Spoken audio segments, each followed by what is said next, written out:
everyone. Sunday Night Baseball on ESPN. It is presented by Capital One. What's in your wallet? Spent a lot of money on both of these teams. What a facility in and outside of Truist Park. We're in Atlanta as the Los Angeles Dodgers, best record in baseball, take on the Atlanta Braves. And a whole bunch of folks to root for on this field, both for the Braves and the Dodgers. You got some superstar players. You got some guys that have to contribute, like Kike Hernandez, who'll be playing second base tonight. LA was 8-10. They've run off a big stretch. A 7-game win streak, 23-10, means they do have the best record in the entire game. On the Atlanta side, a brutal start against some of the best teams in all of baseball. They went 0-7. They were within one game of 500. They lost their finale in Colorado and have come home to get beaten by Los Angeles 2 straight. So tonight they try to end that, get a victory at home. We'll hear from Buster Olney, who's down on the field in just a little while.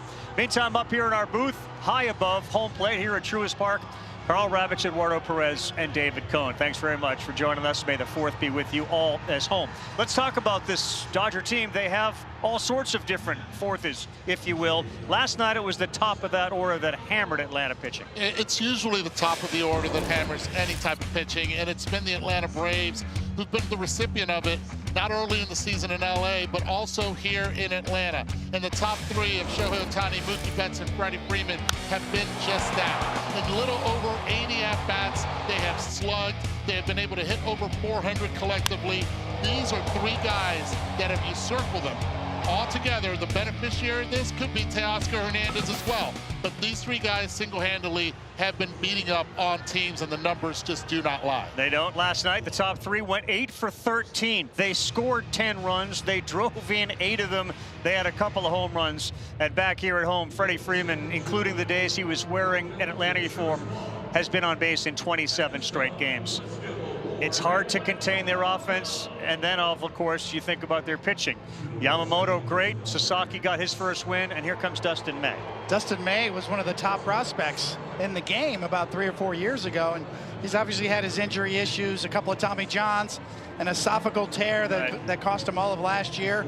This will be his 40th start. He's been around 6 years, only 40 starts. It'll be tonight. So when you think about Dustin May, you think about the stuff. He's always been upper 90s, but he's changed his arm slot a little bit. Down lower, much lower, almost directly sidearm when you look at that release point. And what that does is change everything about his movement profile, and that sinker sweeper, very much of an east-west profile and movement. Look at them coming off of each other. That's what you call tunneling. You don't know until the last second which way it's going to go, right or left. Take your pick, but that's his formula, and it's hard to pick up.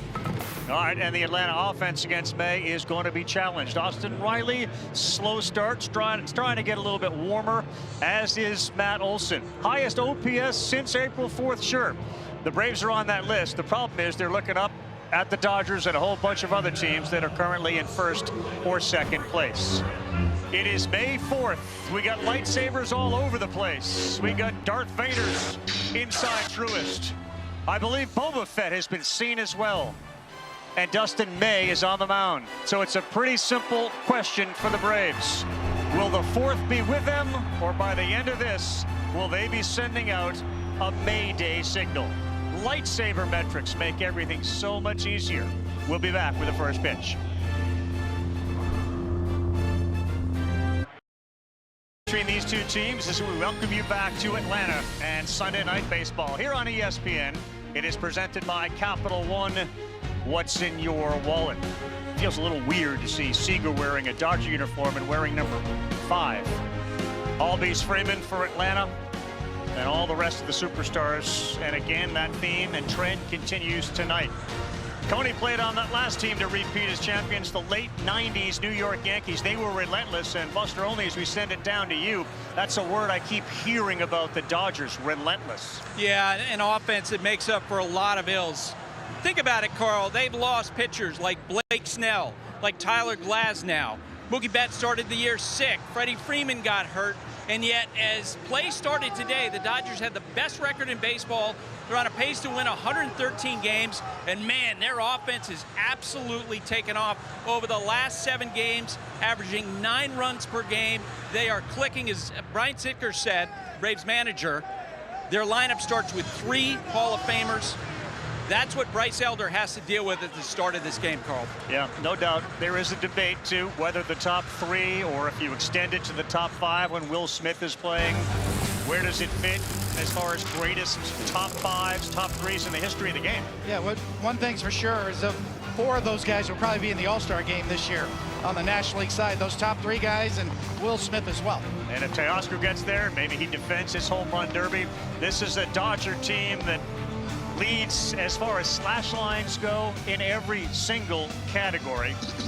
Last night, the top 3 in that order, Ohtani, Betts, and Freeman, go 8 for 13. They scored 10 runs. And it's tough to pitch around them, right? Because you have Teoscar. The bottom half still has to do something. 7 through 9. Can they be able to get also to Bryce Elder? There's been some encouraging signs from Bryce Elder, who's on the mound. His last 2 games, 6 innings against the Cardinals and the Rockies. But the Cardinals and the Rockies aren't the Dodgers. Well, yes, this is a really big test for him. And talking to his manager, Snitker, before the game, it's really about him throwing strikes. You know, you notice the strikeout and the walk rates in an era of strikeouts being premium for pitchers. He's not a strikeout guy. He's a ground ball guy. So getting ahead and weak contact is a key for him. But thinking about what I just said, the Cardinals and Rockies combined aren't the Dodgers. Nobody has that guy except Los Angeles, Shohei Ohtani. And of course, we all remember what he did last year with his homers and stolen bases, each over 50. His second half was historical. His September was crazy good. And the Dodgers now back here with the best record in baseball as Ohtani will step in. Leadoff home runs, not a thing he's afraid to do. So it's Elder and Ohtani as we get set to start Sunday Night Baseball.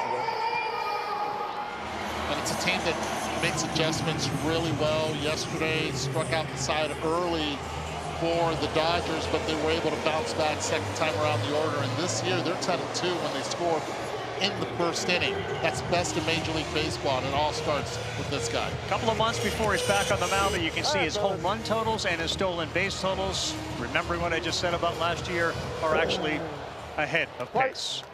Elder set. They'll shift on the left side of that infield. And underway. First pitch. Good one. Gets that call for a strike. Brian Snitker said about Elder, the whole key, strikes. First pitch. That's strikes. 1-1. They had a 3-hour and 6-minute rain delay last night. It's 66 degrees and sunny here as Ohtani swings at a slider. 1 ball, 2 strikes. Already 3 different pitches. Already saw the 2-seamer, the changeup, and the slider. Advantage Ohtani for the rest of the game now.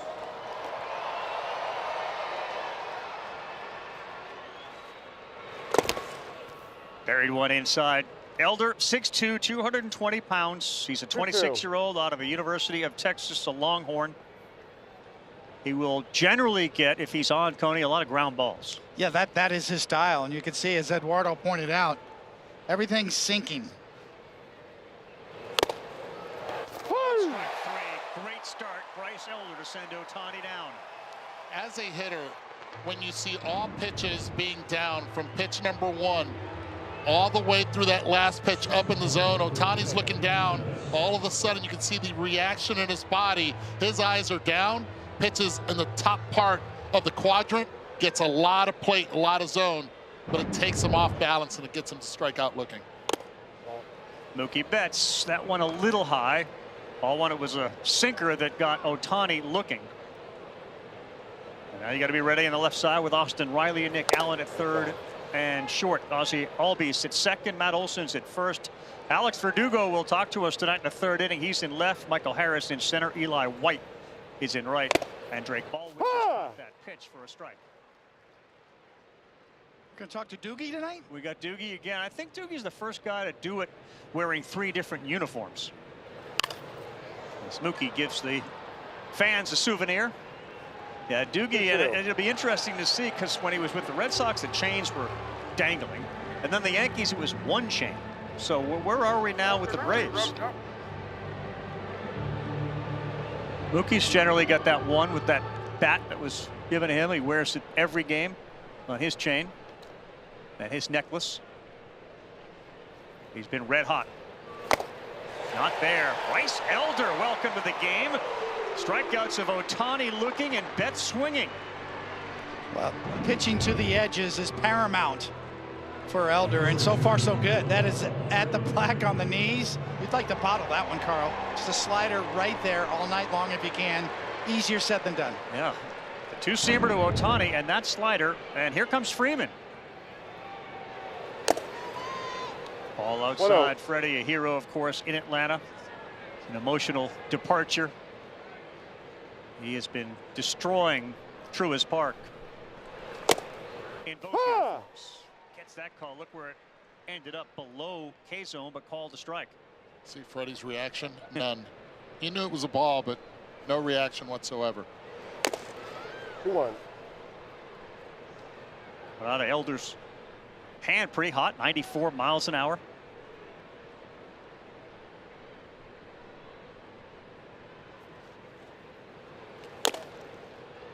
And now a dangerous count against a great hitter like Freddie Freeman. 3 balls and a strike. Freddie 338 on the season with 6 home runs, 21 runs batted in. Gets that call. 3-2. We're going to go Joker and a triple for Elder here against these 3. I'd like to take back my scouting report. Wow,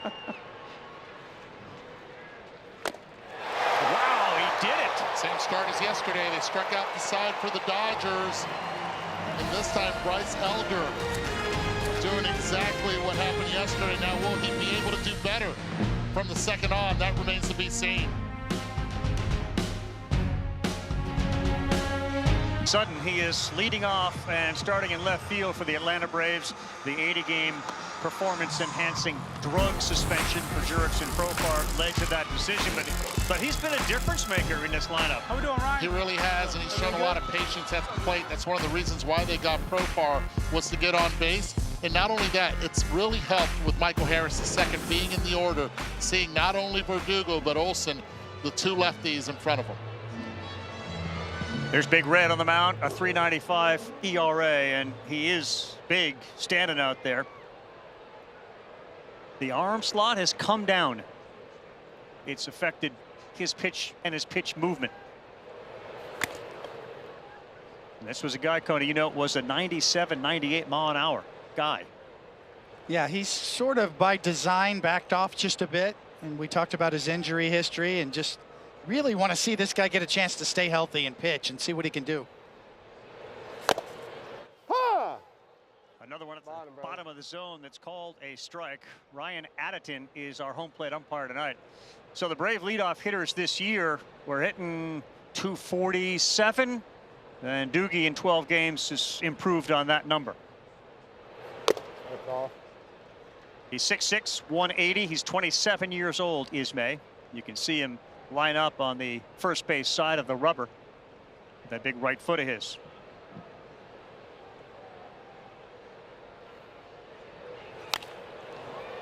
Got in on him, and he fouled it off to even it up at 2-2. Pretty standard for Dave Roberts. He pencils in generally the same names. There's been some rotating at second base, and of course with Edman now out on the IL with an ankle, but it's Muncy, Mookie, Kike Hernandez, and Freddie around the infield. And another one to the seats in left field. Michael Conforto, who has really struggled, but as Robert said, hey, I love the kid, and he's mature enough to try to work his way out of it. Andy Pages has been a revelation offensively, and Teoscar Hernandez in right is largely responsible for Pages' success. They become big brother, little brother.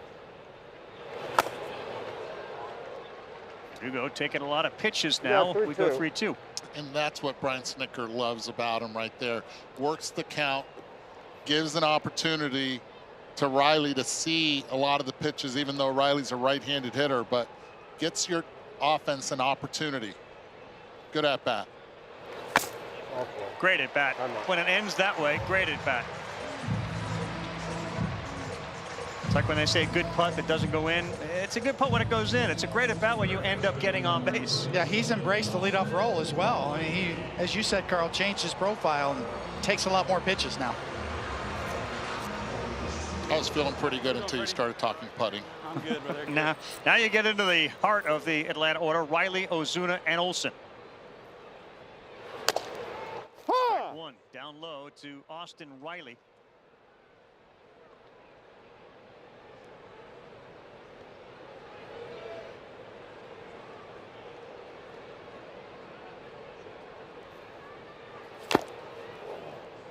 Yeah, tune. Take 5, brother. Riley has been as consistent a third baseman as there's been the last 4 or 5 years. Watch where this pitch starts, and then he checks his swing and fouls it off.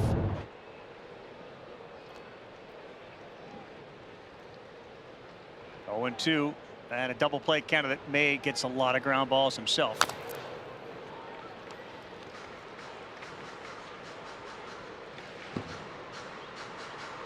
In fact, the last 5 years, Riley leads all third basemen in homers with 131 and hits with over 650. You see right there in the upper left. 1-2.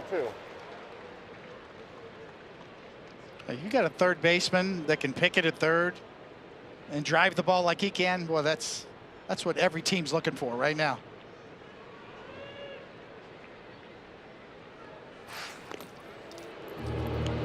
This time of day with the batter's eye, it's really difficult to be able to tell not only rotation, but also it makes hitters feel like the ball is coming even in harder with perceived velocity. Riley gets into this one, left field with a lot of carry. Touch of all time, Austin Riley.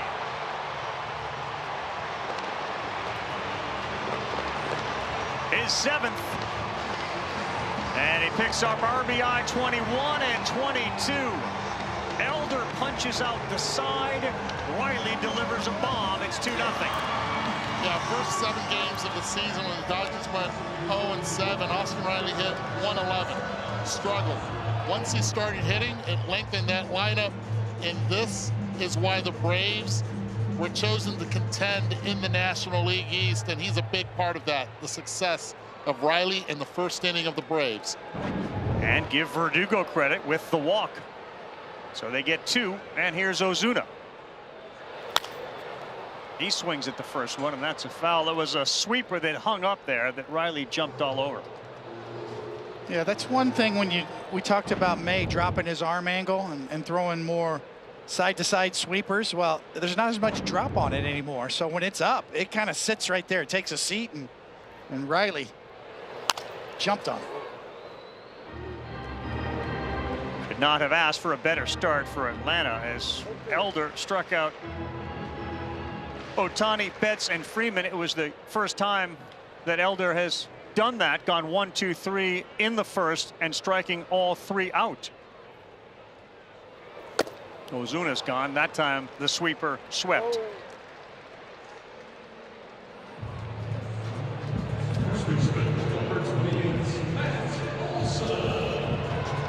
And here comes Matt Olson, who replaced Freeman at first base. And since 2022, Freeman is #1 in WAR as a first baseman, and this guy Olson is #2 in WAR at first base.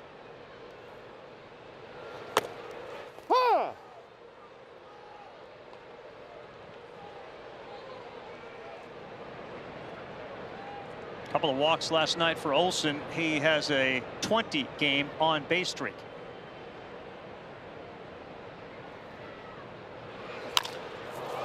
And he sends this one to center. First, Pages back, now in, and he's there to make the play. And there are 2 down. Got in on him.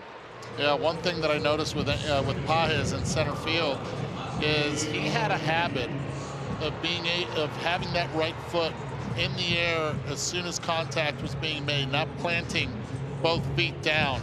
And right there, he's been working on it. The Dodgers have been working on this with him, having both feet so he can get a better jump, and the numbers now will help him out moving forward. 96 on that sinker down and away to Ozzie Albies, who had a good game yesterday, 3 for 5.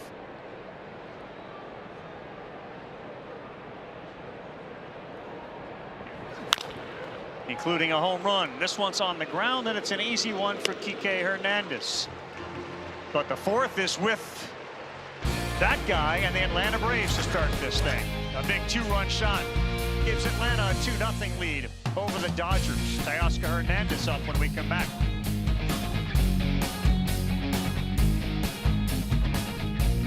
Familiar chant, beat LA no matter what building you're in. Beat LA rings out. Boston Garden, Truist Park, wherever the Dodgers are, you got to beat LA.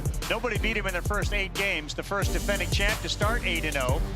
And they cooled off considerably and now have taken off again on a 7-game win streak. It was a 7-loss streak for Atlanta to start.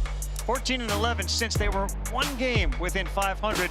Lost the finale in Colorado, have lost the first 2 to Los Angeles. Is Elder back on, and he gets Teoscar Hernandez, Max Muncy, and Andy Pages.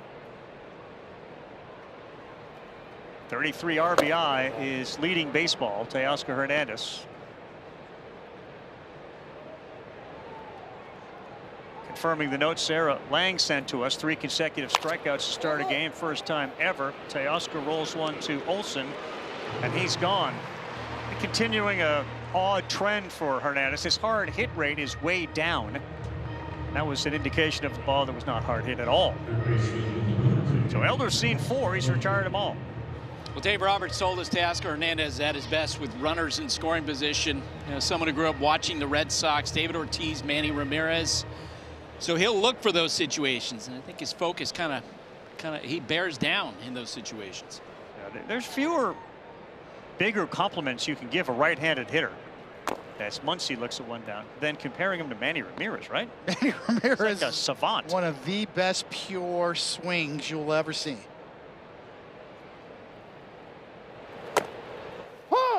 Guys, check Elder's tempo on the mound. He's already on the rubber, ready to throw the next pitch. As soon as he delivers, takes a couple steps back, and he's there, ready.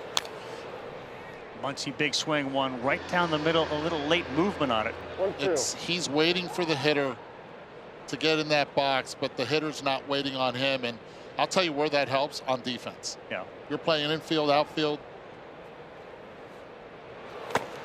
Best one that I ever saw with this was Mark Burley. Without the clock, this guy was as efficient as possible when it came to time on the mound. His no-hitter took about 45 minutes. And then on the car ride home, he called in a Baseball Tonight years ago. Not driving fast. He's gone too. Boy, Bryce Elder, 4 strikeouts, 5 hitters. Paint master so far. Get the hitters on the defense. If you're going to get Max Muncy, in is the way to get him. His hot zone so far this season has been on pitches outside third. I think he wanted that more to the back leg, but got the call. Pages hard on the ground, and another very quick and efficient inning for Bryce Elder. 9 pitches to get through it. 6 up, 6 down.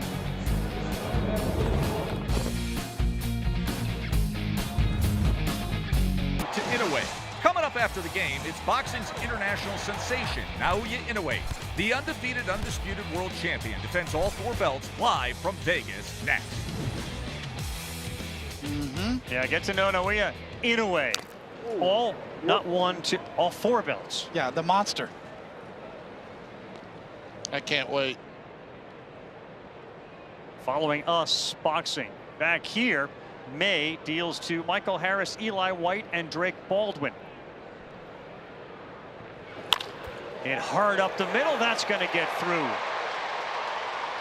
Dustin May get hit around, and his counterpart Bryce Elder has used a slider to strike out 5 already. And this was a conversation we had with Brian Snicker early on about how does this, and that's Verdugo's at-bat, benefit Michael Harris second. And he noticed that, you know, attack early, but attack in your zone. And it's really helped Michael Harris second watch Verdugo go through his routine. Now he's on base as well. And they get some speed out there, and they get some speed now. And Eli White, who's at the plate, 6 steals on the year for Harris. He's going on the first pitch. Throw down from Barnes, not even close to being on time. And Michael hangs onto the bag with that right arm. A steal, his 7th. A little too late to have the money mics on right now, but it's a good jump with the delivery of May just being too slow. Barnes has no chance whatsoever on this one, sliding to the outside part of the bag, keeping that mid on. RBI opportunity now for White. Close, but it's a ball, a sweeper. On the inside corner, just off. 1-1. It's been really good. Fouls that one off. The White-Baldwin combo, and I know that you take Will Smith out of the lineup, but boy, White and Baldwin have made a particularly big impact. You throw Nick Allen and Verdugo in there as well. Eli White speedy, 9 extra base hits. We'll see what Allen does defensively. And we've talked about and will talk with Verdugo.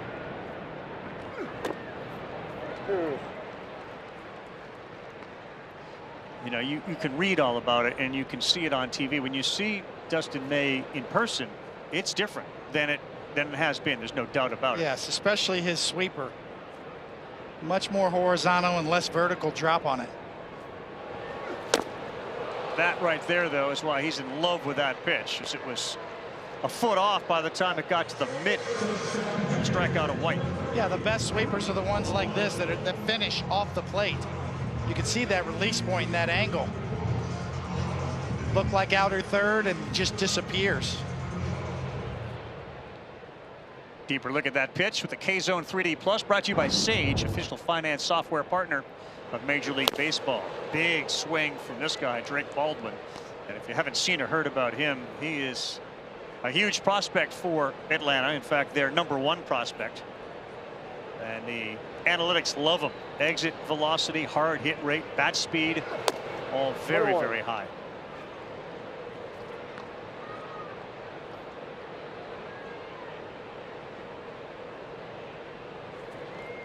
Riley homer in the first, gave the Braves a 2-0 lead. Harris is off second with 1 down.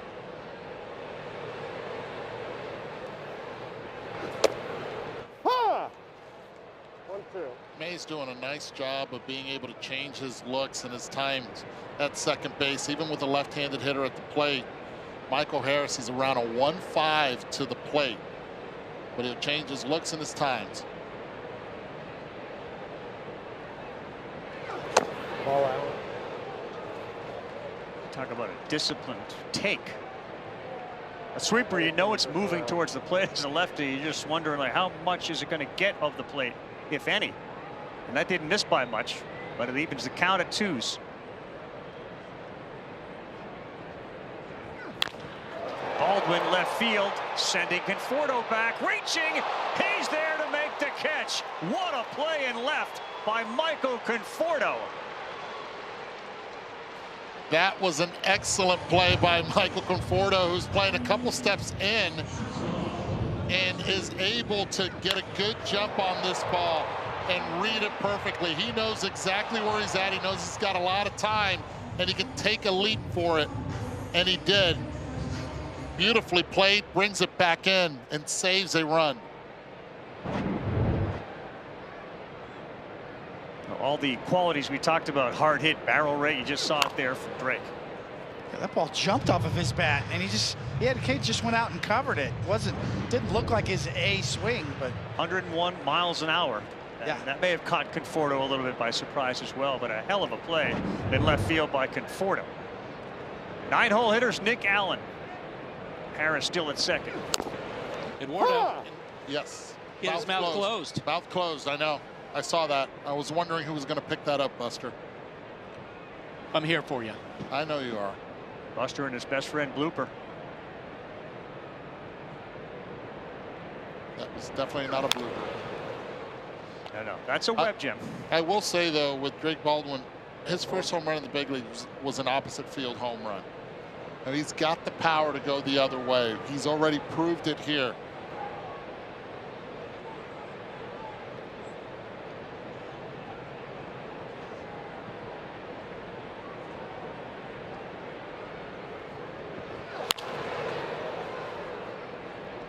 You saw that graphic. The Braves are 0 for their last 17, 2 outs and men on, let alone in scoring position. Allen's in a 1 for 7 skid on this homestand. He's been Brian Snitker's go-to guy at shortstop.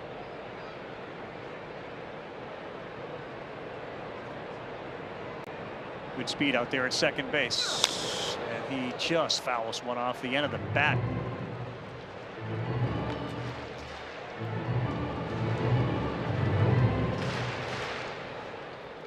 You can at home ask Alex Verdugo a question. Go to the hashtag and use it.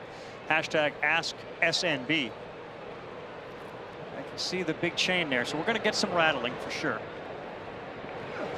Allen's gone. It was another sweeper. Dustin May got bailed out by his left fielder, Michael Conforto. On a shot from Baldwin. Diving play in left. We'll talk with the other left fielder, Alex Verdugo, when we come back. And Sunday Night Baseball, look at him. They say a little baby-faced guy. Alex Verdugo, a Dodgers second-round pick back in the 2014 Major League Baseball draft. Impact player here. And, of course, part of that big deal, sent him to Boston where he shined for the Red Sox. And Alex Verdugo, what a long, strange trip it's been. We're so delighted to see you back wearing a Major League uniform. Yeah, definitely. I mean, this is a dream come true to be out here. And thanks for joining us. We appreciate it. This is the third time you've been on with us, 3 different uniforms. Let's just get into the offseason, then we'll start talking about this season. How strange was it for you? It was weird, man. It was definitely a really weird one. I knew it was a down offensive year, but I figured my workload would, you know, kind of give me a job and let me really kind of have my little bounce back year that I really wanted. So offseason didn't go too great, but I'm blessed to be, you know, picked up by the Braves and with such a good team that, you know, wants to win. Did it change you at all? Yeah, definitely. You know, obviously, I think it was kind of a little bit, you know, you get humbled here and there, right? You know, at different points in the game, and I think this one was for me just like a little eye-opening, humble session, and just kind of refocused me a little bit, man. I was having kids, having a family, and just kind of locked me back in a little bit, just to, you know, remember what I'm here for. Well, you brought it up. So how are the kids? How is the family? What's it like?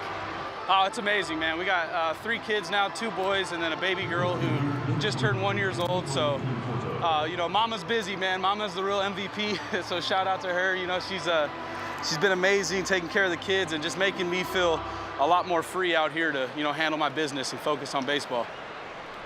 You were having a conversation with Freddie at first base, and I'm wondering, because the backdrop here early on is tough, did any of it had to do with hitting? Yeah, definitely. Obviously, I think you saw the first top of the inning where, you know, they were striking out, swinging and missing by, you know, quite a little bit. So I just kind of told them, man, it was hard to see, you know, it's hard to pick up pitches. And I mean, Freddie agreed. Well, you still sound like a piggy bank running around out there. So the chain is back, right? You were down to 1 with the Yankees, but now you're still with 1. Is that the plan now? Yeah, I got 2. I got a little tiny cross underneath that I don't ever take off, and then I got a bigger one that, you know, tends to pop out here and there. Strike 3, yes. Caught looking. Conforto struggles continue. All right, Alex, here's the question from our fans. You know how this works. Hey, Verdugo, scale of 1 to 10. How happy are you to have the beard back? Man, I'd say I'm probably about a 9.5. You know what I mean? It wasn't the biggest deal when you're over there because you kind of embrace it, and, you know, Judge is great with, you know, kind of getting everybody on board. But it was, you know, looking back at some photos with no beard, kind of, it sits a little weird with me. Well, you look great again. Tell us about the relationship with Michael Harris, because your manager told us how important you've been. Now you got to go back. You got to still go back. Reaching up over the head. Misplayed out there by Eli White. And Austin Barnes will end up on second. So from your vantage point, Alex, not to knock anybody, could you see that happening? Did you read that off the bat?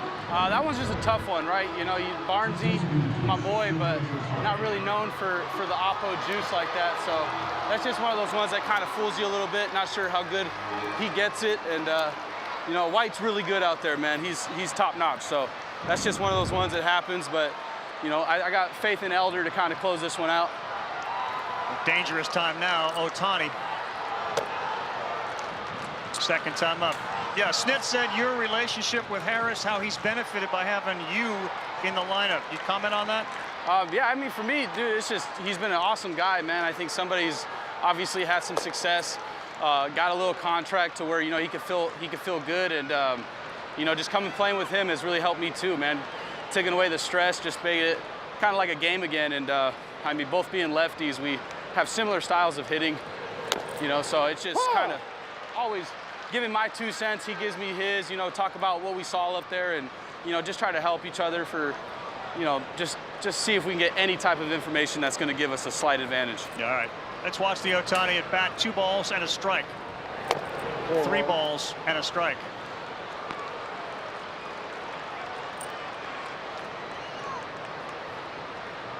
The pose of the hitter, Ohtani, never changes. And he walks in. You've been in some big-time clubhouses. And Mookie Betts, you know what it's like.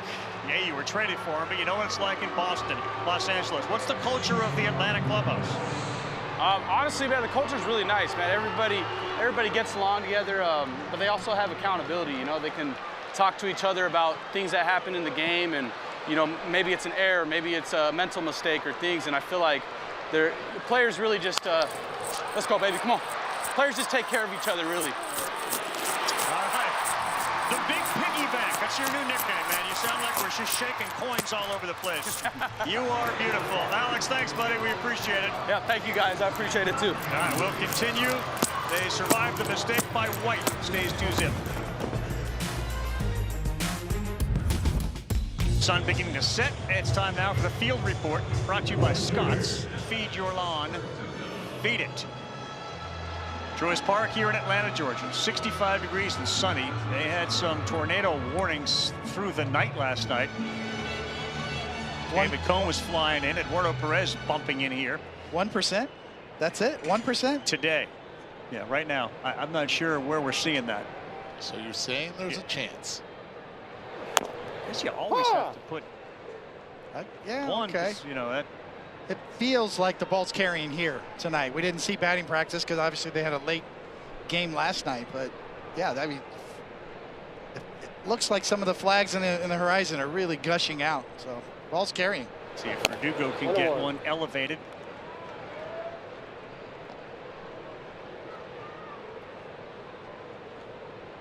Yeah, White just got caught frozen out there on that ball off the bat of Barnes. Riley on deck. He's got a 2-run shot to left. May call right down the middle with a sinker at 93. It's a tough offseason for Alex Verdugo, baseball-wise. You know, not knowing where you were going to go. Yeah, he hit that one up the middle and hard. That's another 2-strike hit off May, and a pitch that was up and right over the heart, Cody, with that sweeper to the lefty. But here comes Riley, who took him out. I loved Alex Verdugo's answer to that. Humble pie, right? Look at Austin Riley. His first at-bat, slider up in the zone, the exit velocity just near 109, but it just pitch up, stayed with it. And he's a guy that the Braves are going to need if they want to contend in this division and get back in it. See the pitch sequence in its first at-bat. The sweeper stayed up. The result, we already covered that. You can tell he is in swing mode right now against May. First pitch way in, second one in. The sweeper has not been an effective pitch for May early in this game.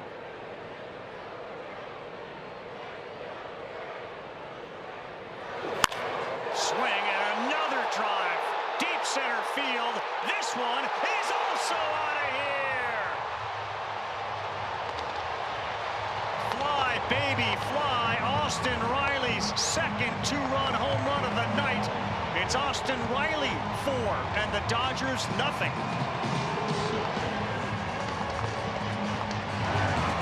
Starts him off with 2 pitches on the inside part, one to move his feet. And then throws him another sweeper in the zone. And the reaction says it all. Lets his arms get extended, Coney. Yeah, I mean, Riley just does not miss those kind of pitches that stay on the plate. Went back to the sweeper, too. He did, and that pitch is designed to be off the plate. And when you leave a sweeper on the plate and it doesn't have a lot of downward tilt, it becomes a sweeter for the hitter. And Dustin May is frustrated as Ozuna goes the other way. 3 straight hits to start the 3rd for the Atlanta Braves.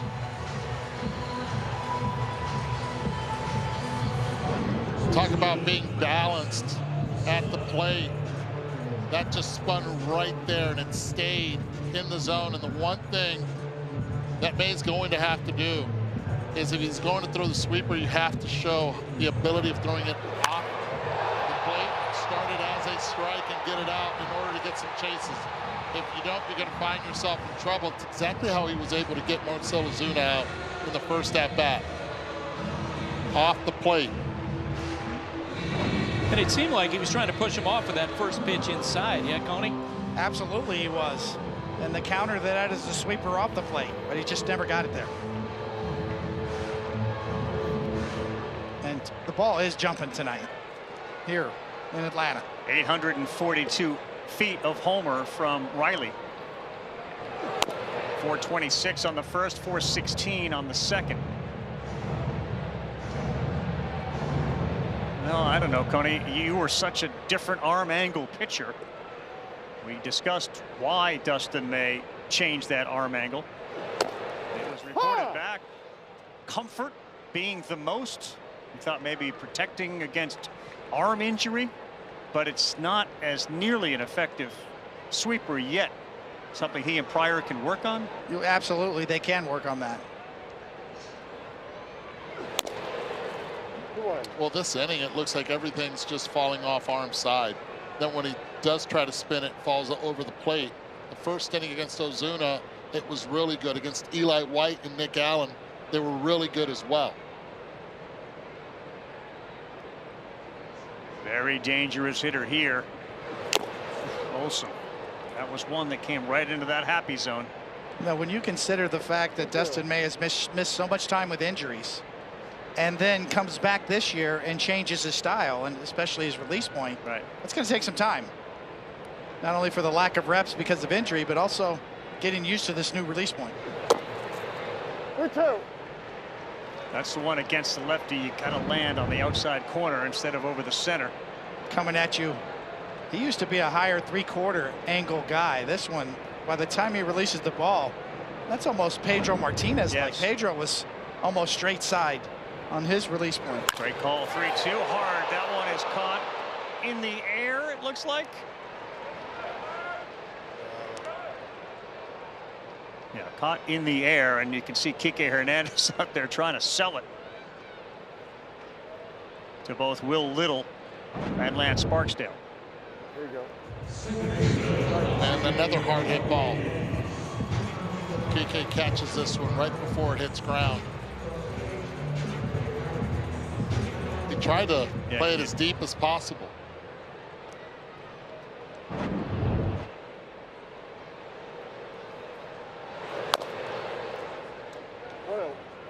I'll say in the highlights we're going to see the Austin Riley home runs. That's the story, but the story behind it is Alex Verdugo being able to get on base with the walk in the first inning, and again with 2 strikes again in the 3rd inning.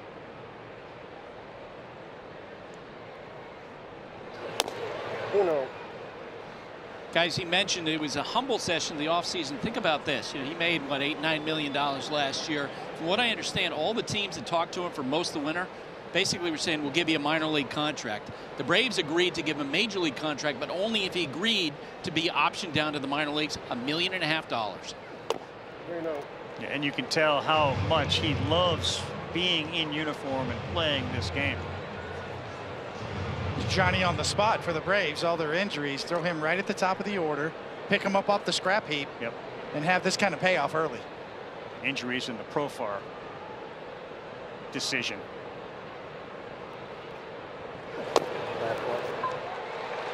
Four-pitch walk to Albies, and an off night so far for that guy, Dustin May. Good.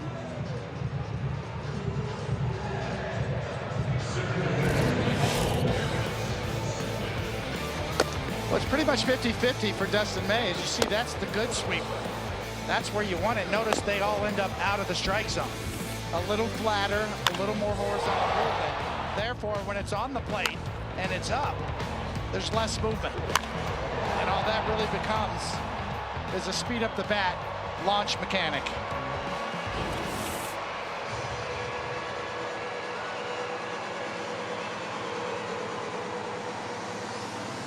It's kind of 50-50 for him, right? I mean, if you're a hitter, it's two pitches. It's either the sinker or the sweeper. An occasional four-seamer to lefties. I've seen no change-ups. Anything that really is a front-to-back style to change speeds and disrupt timing. It's pretty much sinker sweeper. You can see Jack Dreyer out there starting to stretch for Los Angeles.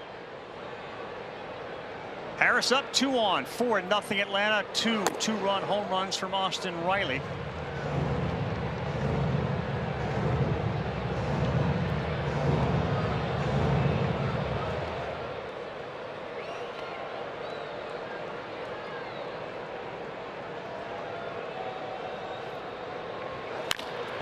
Off the glove, that may help them. A bounce pass to Betts, who picks it up, and Harris's speed prevents the double play. That was wild. It went off the glove of May. Kike bounced it to Mookie, who picked it up, and his arm not strong enough to get the speedy Harris. And I don't think Kike did the bounce on purpose either. And look at the athleticism here of Mookie, being able to adjust, picks it, and then the speed of Harris is not allowed it to be two, but Kike just slipped off his hand, and good adjustment right there by Mookie. So Ozuna down to third. Harris is a threat to run at first. I'll tell you one thing, the throw from Mookie came very close to Ozzie Albies' head. These guys going into second don't like to slide anymore. You better get down, and Mookie coming down there. I agree, Carl. Good pickup.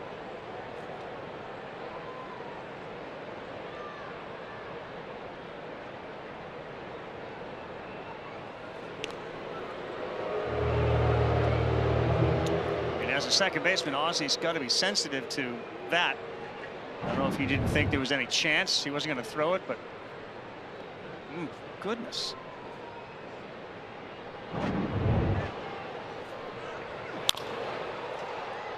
You know, coming down 3/4. Yeah, years past, man. The shortstop is going.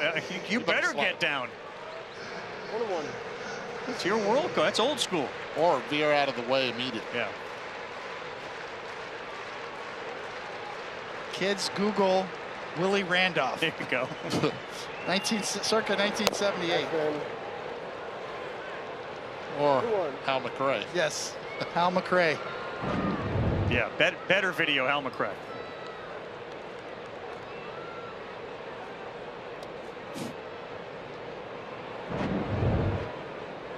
May's about to throw the 25th pitch. Harris goes, and that's a foul off the bat of White. And even with 2 strikes here, that would be a straight steal for Harris because of Marcell Ozuna is at third base. If you had really good speed, most likely the Dodgers would elect not to throw through.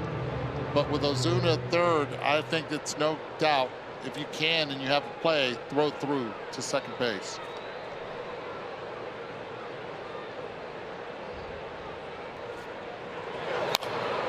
Another foul ball, and Harris will have to start all over again.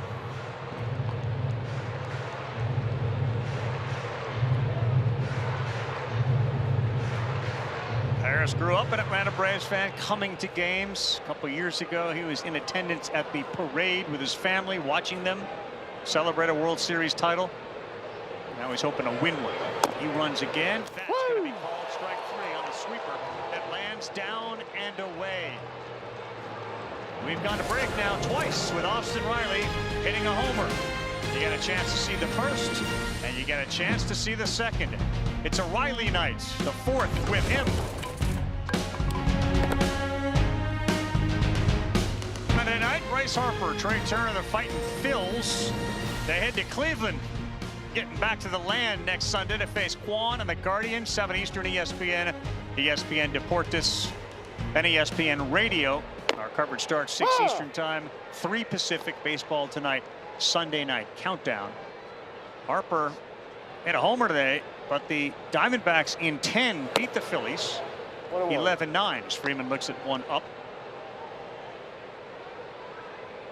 The Guardians beat the Blue Jays 5-4 today. Cleveland, Philly next week. 2 Hopper smothered out there by Olsen, who takes care of Freeman. There's one down. So Bryce Elder now twice has gone through Ohtani, Betts, and Freeman, and the only time any one of them has reached was an Ohtani walk. A little different, right? Different story from the top 3 of the Dodgers compared to the top 3 of the Braves today. Totally. 8 for 13 last night. The top 5 for LA last night, 12 for 24. The bottom 4 went 0 for 12 and struck out 8 times.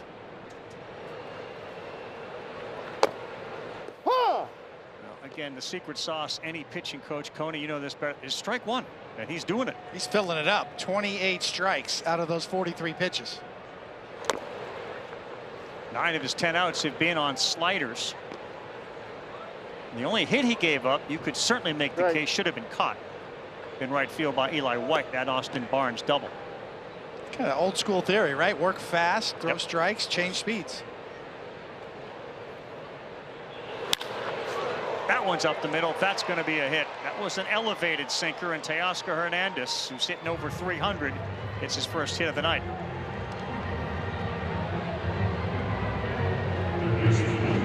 And this guy, he's become a different guy, hasn't he? He really has. Take a look at Albies also right there. First step actually almost went to his left, thinking and anticipating the sinker being down. It stayed up, and Teoscar was able. You see right there, he takes that first step to his left and had no chance. Exit velocity really good, but just location. You miss location also with your defense. You sort of messed them up a little bit. I got caught staring at Teoscar's shoes. I couldn't get over them. You're staring at them or blinded by them? Wow. Yeah, Adida's pumping out some serious flair. Oh, Charlie. Electric boots. They are exactly right. 2-0 to Muncy. Gets the call down and away with a sinker. Muncy, who's got a really good eye, frustrated by that call by our home plate umpire.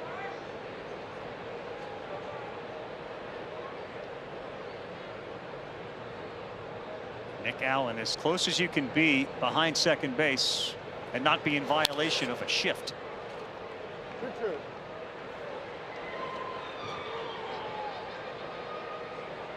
His manager's scouting report on Muncy, close, getting there. There's a few guys that they have been saying that about, like we feel better about him. Mookie Betts, of course, Dave Roberts with the illness, the stomach issue early in the season for Mookie. Much better lately. 3-2. Muncy need him to be productive. Will Smith gets the day off. He's been very productive.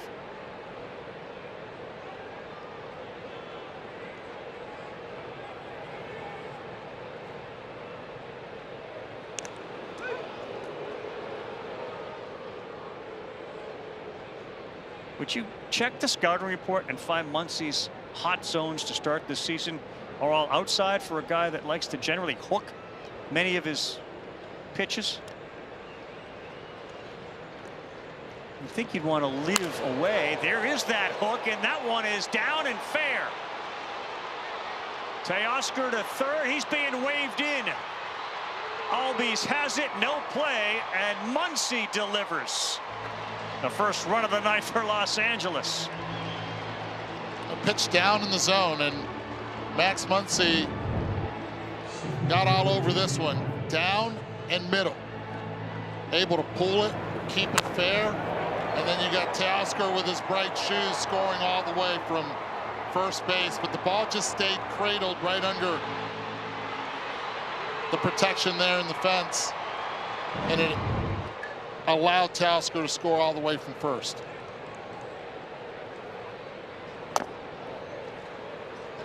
That illustrated the point, is that Muncie's hot zones have been outside. It feels like as a pitcher, I can't go down and into a lefty. That was down and middle. Tried to front door that two-seamer and just kind of ran it out over the plate. To Muncie's credit, he kept it fair. He tried to get around it a little bit, but still was able to keep it fair down in the corner. Look, and Max Muncy has made adjustments, right? He's got new glasses, still has a 2012 vision without the glasses, but he has astigmatism, so might as well try to correct it. And the first thing we go is and think, okay, is it because I'm not seeing the ball well? Do I wear the glasses or not? He's still trying to get used to it. But in reality, at least me growing up, listening to the late Pete Rose and listening to my dad and making adjustments within the plate, those numbers don't lie on the inside part where he's not able to keep that ball fair. Pitches inside. That's why the numbers are where they're at. Sometimes you just have to back yourself off the plate. If your top hand is going to be so aggressive, give the pitcher a little bit more on the outside, but keep that inside pitch in play by backing yourself off the plate. And a lot of hitters are sometimes reluctant today to be able to do that because he's so good recognizing what a strike and a ball is. 3-2. Pa has jumped on it. Riley stays down. Muncie retreats. Throws across the diamond for the out. Want more MLB stats? Just ask Siri. What pitcher has recorded the most strikeouts in MLB history?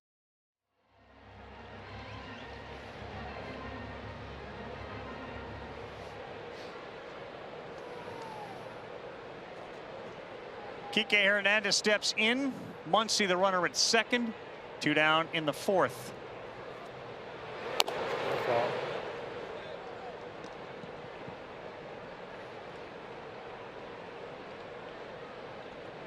No-Shot Murphy, who's been a terrific offensive player for the Braves this season.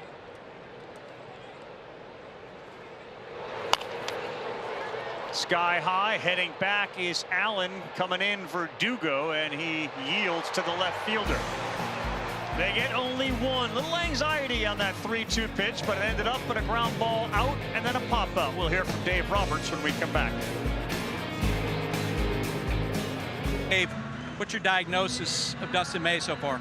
You know, I think there's some good things in there, and certainly he left 2 sliders out and over for Riley, and he put 2 good swings on him, and you know, walk Verdugo, then get a base hit, and that's kind of the difference in the story in the game. I still like, I think, the last turn right here. We've had some better at-bats against Elder, so hopefully we can keep grinding and make it a game. Yeah, you guys have such a prolific offense. When you fall behind as you have tonight, what's the feeling in the dugout? There's no panic, and I just think for us, it's just remain steadfast, keep taking good at-bats, and, you know, find a way to get to the start or get to the pen, and, you know, we've been really good late in the game.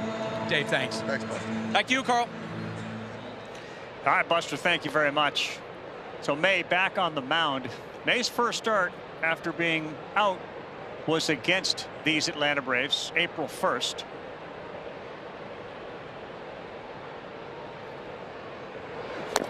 Baldwin swings and misses. You remember, he spent all of last season rehabbing from a torn flexor tendon and the life-threatening esophageal tear. That happened as a result of having salad at dinner with his wife in Arizona. A piece of lettuce got caught in his throat. He drank some water, tried to clear it. He felt pain in his throat and stomach, and it had perforated the esophageal tube. He underwent emergency surgery that same night, and doctors told him he was just in time, and he recognized how close it was for him. So being back on a big league mound that game against Atlanta and subsequent, he never takes for granted. 3-1 on the ground, ranging. Nice play, Kike. He got him. That's the left side range from Kike, who's now pretty much just a right side player at second and first. And guys like that are so valuable, right? That can play so many positions. and Kike has done it well. Covered for Freddie early on in the season, and here he goes to his right, our left, and makes a very non-routine play look very routine. May could use a quick inning as Allen looks at strike one at the knees at 95 miles an hour. It's the first time tonight the leadoff man's been retired. And Verdugo, who's been on base twice and scored twice, is on deck.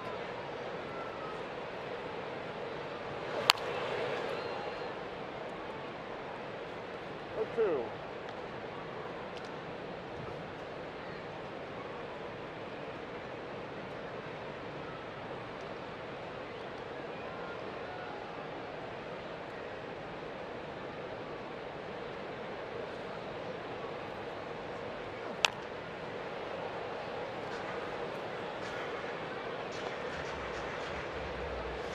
So ESPN Bet's already jumped on board with Austin Riley. Here is the odds on Riley to hit his third homer. People are kind of down on the opportunity, but right now new ESPN Bet Sportsbook customers can get $100 in bonus bets after you make your first $10 wager. Download the ESPN Bet app and sign up with the promo code HOMERUN to get started. Is he going deep 3 times? Where are you on? What do you got? I don't know. I was looking at the dog the whole time in the background there. 2 tonight off May. 0-2 is on the ground, and Betts, who's been working in the offseason with Troy Tulowitzki, is there for the easy out. Oh, we've seen a 4 home run game this year. Yes, we did. Eugenio had a big night, and they ended up losing that game, I believe. Yes, they did. Right, Sarah, we had that last week. He was the 3rd time. He had to go back to the 1880s where a guy on a team had 4 in a game and his team lost. Yep, and then Bob Horner. Speaking of the Braves, here's Verdugo, a walk and a single to get on. And boy, a pitch off the plate called strike one. Look at Doogie staring down, now staring back. Okay.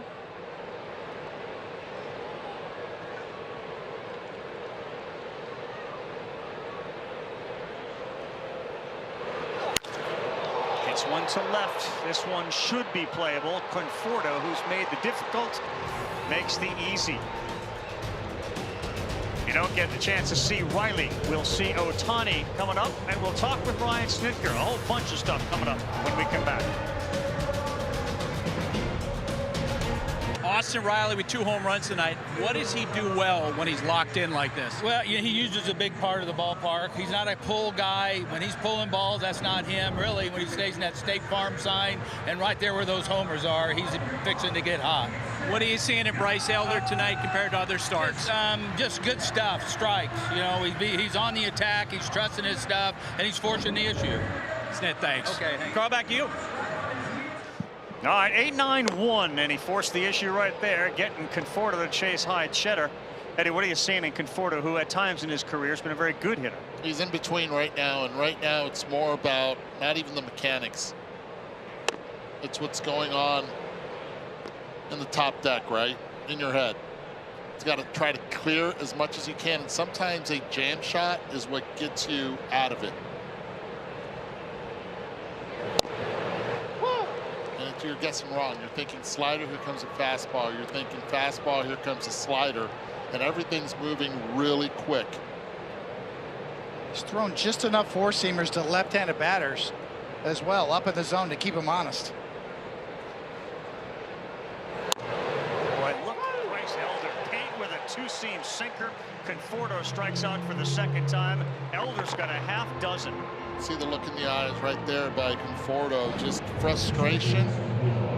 And it takes me back to Jose Bautista, Joey Bats, where he said you got to start early, really early, and that way you give yourself time to take, but you have to be on the attack. It's such an important pitch for me, is the ability to say, a la Greg Maddux, the great Hall of Famer. He made his way to the Hall of Fame with that pitch. Front door 2-seamer to left-handed batters. The inside corner has to be a weapon to be able to prove that you could thread the needle and get called 3rd strikes like that. It sets up everything else. Absolutely. Good start, St. Louis and Colorado, and now against a terrific offense in the Dodgers, just locating and winning the 0-0 and 1-1 counts. Yeah, jumping ahead, getting count leverage, and then with 2 strikes, having the threat when hitters are trying to look for soft stuff or guard the strike zone, you can paint inside. A lot more comfortable facing the guy in the on-deck circle with 2 outs and nobody on than having a runner on and 1 out.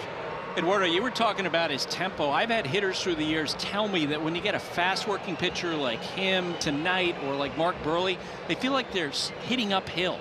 Like they're just keep coming at them. And that makes sense 100% of the time, except when Burley pitched, you could ask for time many of times, right? Yeah. Now you can't as a hitter. So strategically, that's out the window as well. Left field, and Verdugo, late jump. He's able to dive and make the catch. A calculated late jump. He actually broke in immediately and then paused in left field. Right there, pauses, and then again goes after, trusting and maybe having doubts of what he saw initially, but made sure that he stayed grounded with both feet close together. Ohtani fouls the first one, so again ahead, 0-1. Austin Barnes took advantage of the right fielder and nearly got the left fielder. OPS plus leaders this season, everybody looks at Ohtani and maybe the year he had last year, the year he's had every year. He's right there again this season. Got away with one there.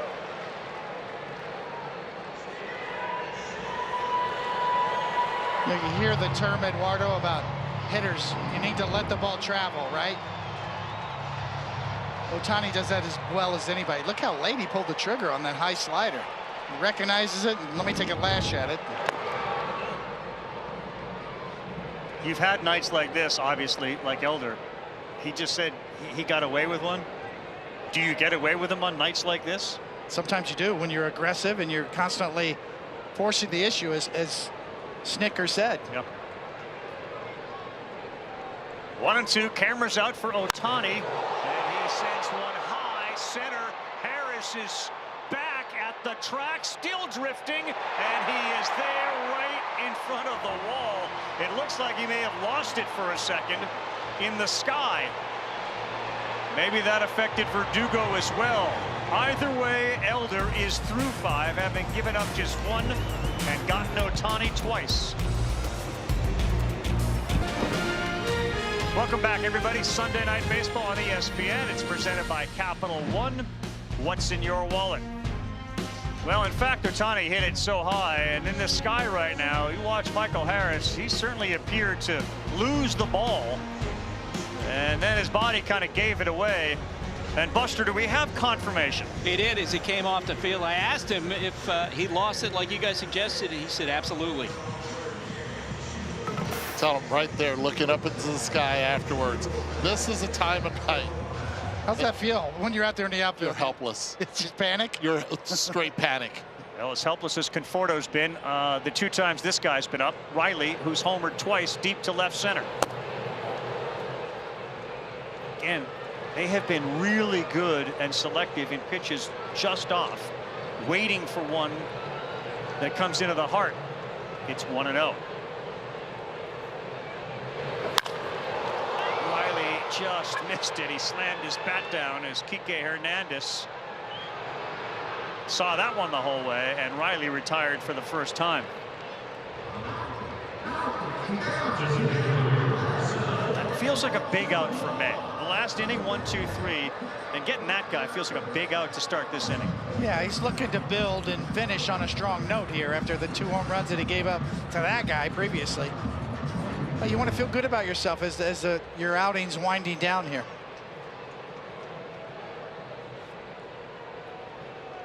Dreyer continues to throw in the pin, and that was not even close, as Ozuna got plunked on a very slow sweeper. If you're going to get hit, yes, that's the pitch right there.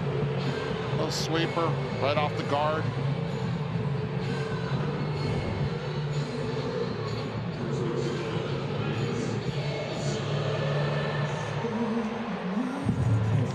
no chance to get out of the way. Right off the guard. No chance. So all the good feelings of getting Riley retired now neutralized with a hit batter and Olsen coming up. It's a pretty special hitter, man. Matt Olsen can go on absolute heaters. And be ready in the chop house if he gets a hold of one.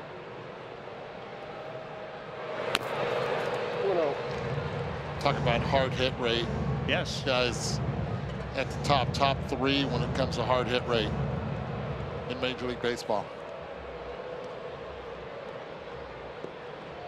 He's got homers in 3 of his last 6 games at Truist.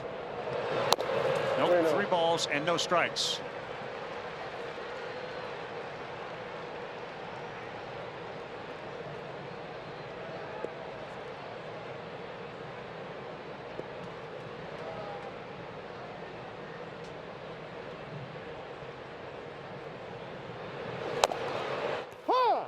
Gets the call in the outside corner for Olsen, who is the sort of modern day moving in the general direction of Iron Man's. He's the current guy at 653 consecutive games played. He had opportunities. Snicker is not afraid to say, you want off? And he's like, nope. 3-2. Sandy Alomar Sr. on that list. Yes. He's the one who started it all. Both his sons pretty good. Yeah. You respect a guy like that and all those on that list, and several of these Brave players play every day. Mookie, Freddie as well. My job is to play baseball. That's the pitch he's been missing.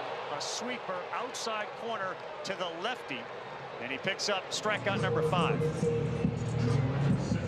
That's why they call it sneaking in the back door. Starts out away, it's a ball the whole time. Olsen gives up on it, and at the last minute shaves the outside corner. Give a lot of credit to Barnes as well. He didn't go out and receive it. He allowed that ball to travel to present it really well as well. Albies on the ground. Kike has 2 options. He'll go to first, and that will do it. Dustin May has gotten him through 5, and it's still anybody's ball game. 2-3-4 coming up in a 3-run game.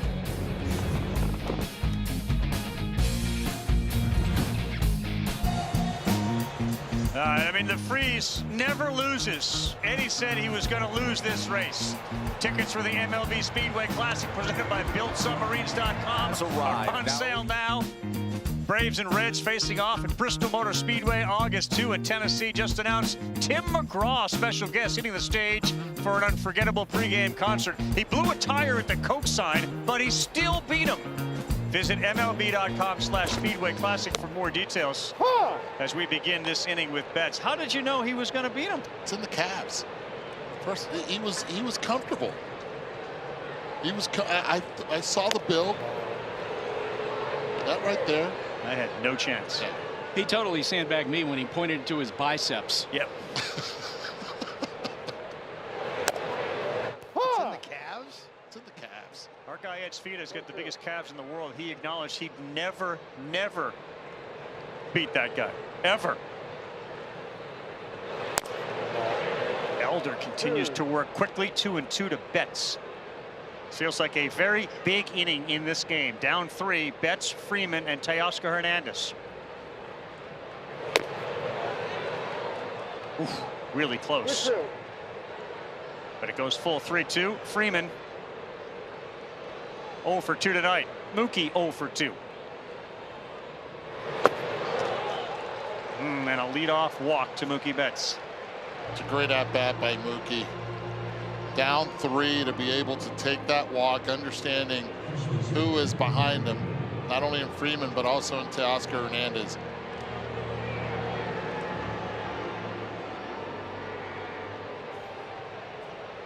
Second walk of the night issued by Elder.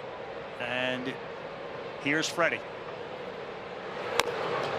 Coney, I covered that 98 Yankee team you played on, and what I remember about that team was even when you guys would fall behind 4 runs, 5 runs, 6 runs early, there was always a sense, yeah, comeback's coming.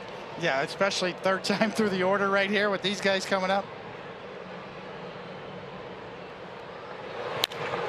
Freddie the other way towards the line, but tailing into the seats.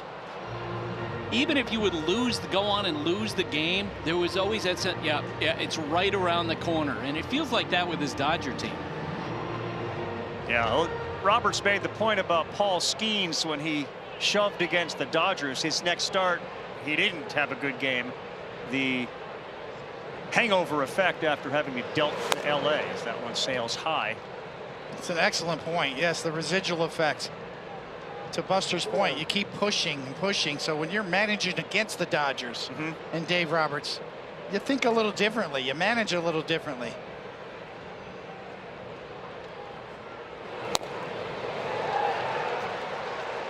And this is now the first time in the game that he has a leadoff hitter, leading off an inning, getting on base. It's a little different scenario right now for Elder as well. 2-2. Mookie hasn't run much this year. No steals. Just Freeman fouls one off. Yeah, Freddie's swing just looks the same as it always has, right? Yeah. You talk about owning your swing, like in golf. Yep. Somebody who owns their swing. Freddie probably owns that swing more than anybody I've ever seen. Right. Jim Furyk never changed the swing that people would always look at and suggest you should change that swing. I mean, even in the home run derby in Washington, yeah, every ball he was hitting was to like left center field straight away. He wouldn't even change it for the home run derby. Elder 2-2. Freeman hits this one down the line again into the seats. Guys, that swing is part of the reason why I think that Freddie might turn out to be the last guy to get 3,000 hits.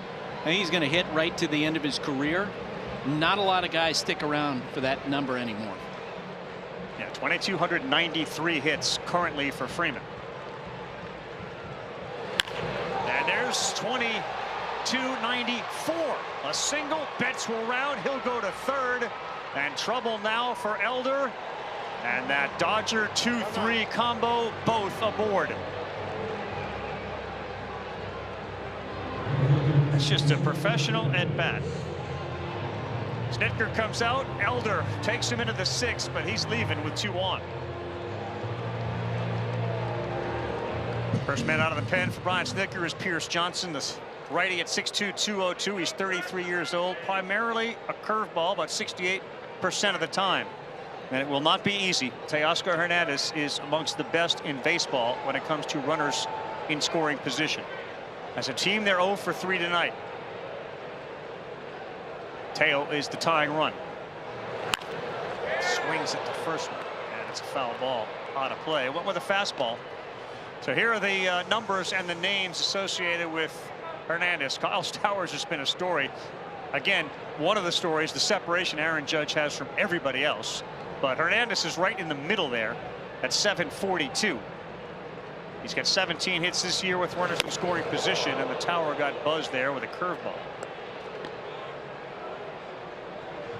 He's already got a single tonight, scored a run. And he's hitting almost 400 with 10 extra base hits and 16 RBIs in his last 11 games.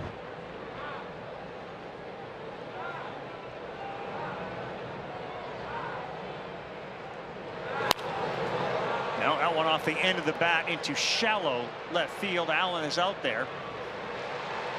And that is a big out of Teoscar Hernandez. Pierce Johnson did a good job of keeping that off the barrel. And Teoscar, you see a disappointment in his face. He knows when he's got stakes out there, needs to bring him in. Pitch stays up in the zone, but he just opens up a little too much. And it's all about not only the ability to spin it, but also to take some off, getting him out in front. Sometimes hitters get themselves out. Anxious. And that trip back to the dugout, putting the helmet in the helmet rack, taking off the batting gloves. Tough. And I guarantee you everything he was saying was in Spanish. There was no English being talked to right there to that helmet, to the batting gloves. Hey, we've seen you when you're mad. We don't hear a lot of English. Oh, it goes straight to Spanish. Oh. He was so disappointed last year he didn't get to 100 runs driven in. 2-0 once he did go there. The ball was in the zone as well. 2-1. Double and an RBI in this game for Max, who's trying to get that average up.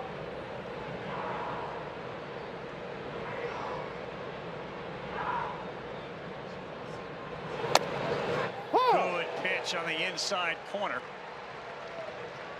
And he read the scouting report so far this season on Muncy. Pound him in.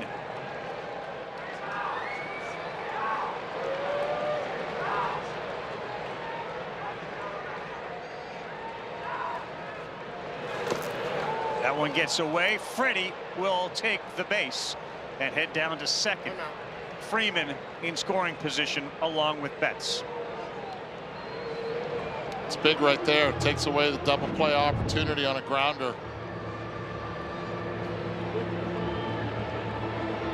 You can kind of see, you know, Muncy's style, a little bit of a dive to it.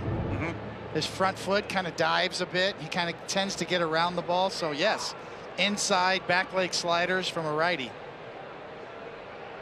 Big 3-2 pitch coming up. And he hooks one on the ground. Betts will come in. Albies, that was a difficult play. Took a bad hop up near his head. Second run in. Good play by Ozzie. Yeah, really good play by him. And how big was that wild pitch right there? That could have been 2. Instead, drive one in. That's a little top spin. Stays up on Ozzie. Great reaction. Ooh. Could read lips. Woo. Another pitch away, even though it was a breaking ball that was hit hard by Muncy, was on it. Well, let's see if the pupil of Teoscar can do what Hernandez has done. That's Andy Pajes, and drive in a run from third.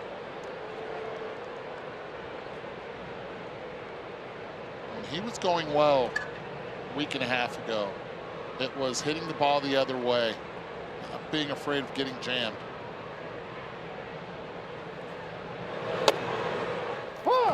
In there for a strike. He was the co-National League Player of the Week last week. He hit .650. An equal opportunity field hitter.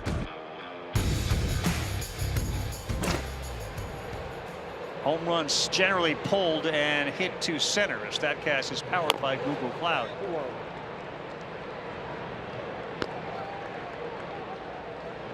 And the guy that's taken him under his wing has been Teoscar Hernandez. So maybe he's going to try to help out and pick up Teoscar here.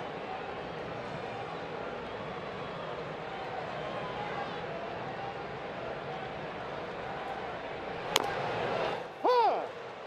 96 from Pierce Johnson.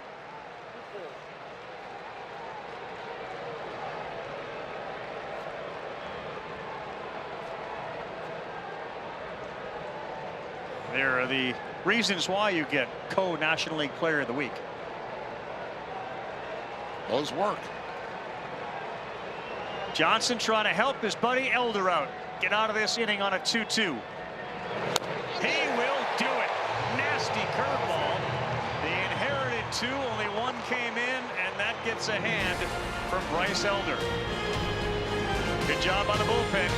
We go to the bottom of the 6th. It's the Braves 4 and the Dodgers 2. And Pierce Johnson, yes. Elder, yes. I've said this or some variation of it for as long as I can remember. They're important because it's so crucial that we appreciate others in a tangible way, and birthdays are built-in appreciation days. If you've ever heard me talk about this, you know it isn't just that I love my birthday.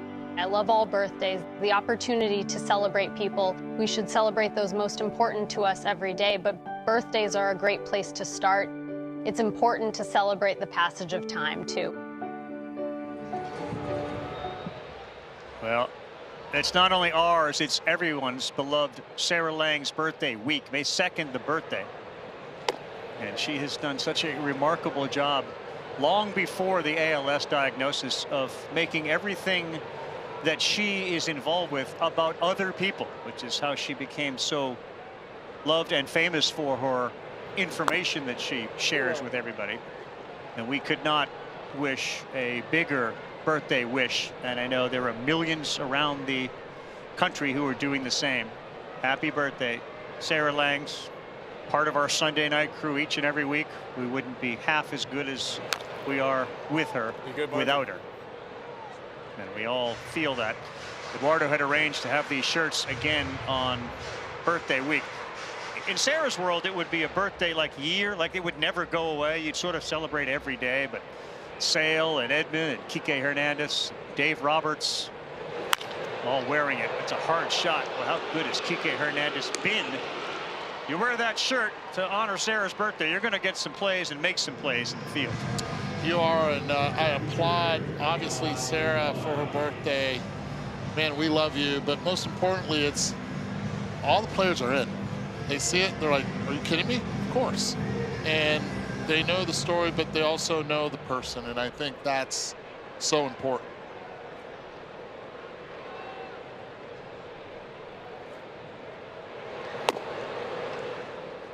It's the connection to baseball, right? Going back to Lou Gehrig and ALS and the efforts of Major League Baseball and really everybody involved.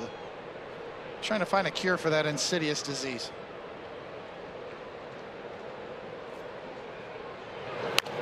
Yeah, we've turned that one right through the camera well there. That was a dangerous one.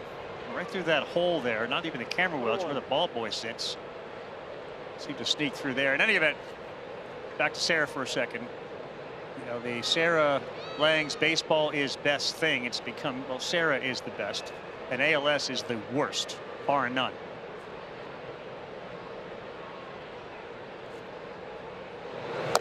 Yeah, classic Sarah story. I reached out to the Yankees today to see about getting Aaron Judge to tape one of her notes, and within 2 hours, boom, dropped right into my inbox. Aaron Judge stepping up.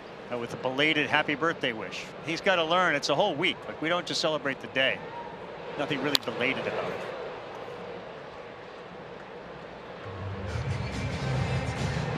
Yeah, Sarah's cut from good cloth too. Her mom and dad, Lisanne and Charles, support system of her rock, Matt. 2 balls, 2 strikes. After a 112-mile-an-hour rocket from Harris to Kike, that one is not 112. It's foul as well.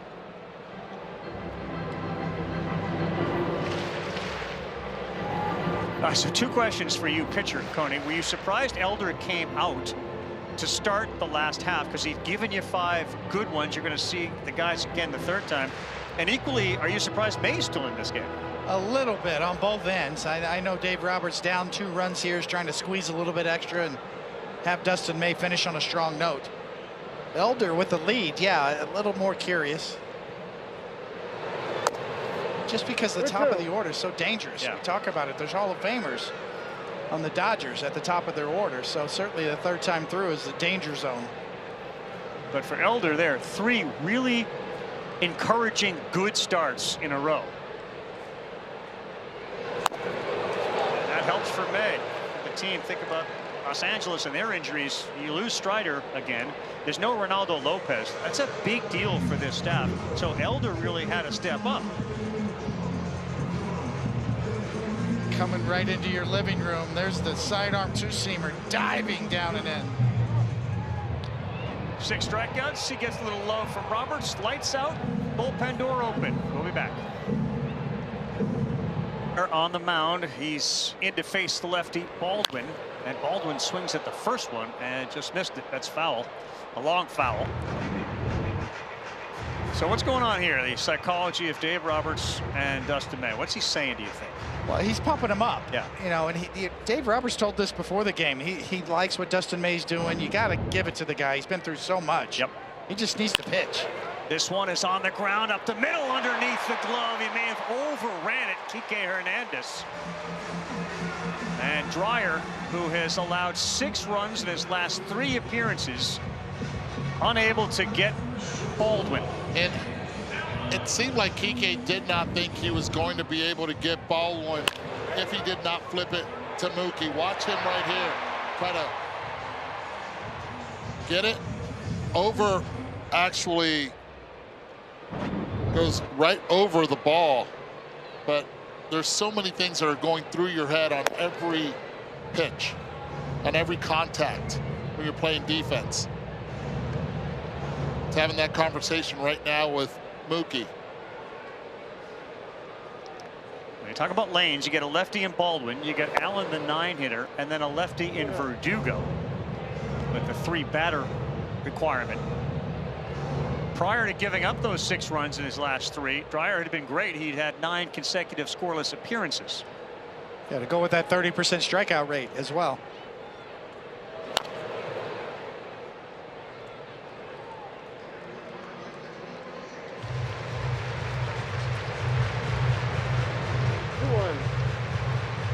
It has been the Verdugo, Riley, Ozuna show there at the top. The rest of the team is just 2 for 16. Allen is 0 for 3 with a strikeout and a ground out to short. And now the count back to even, 2 balls, 2 strikes.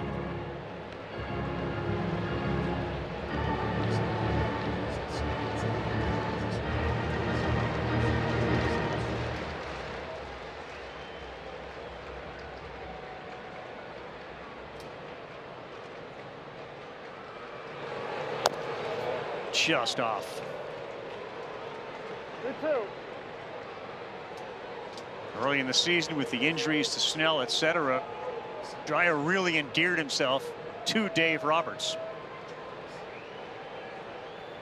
And with Verdugo on deck, the 3-2, that ball is lifted to left towards the line. Conforto, long run, still going, and it's going to find the seats.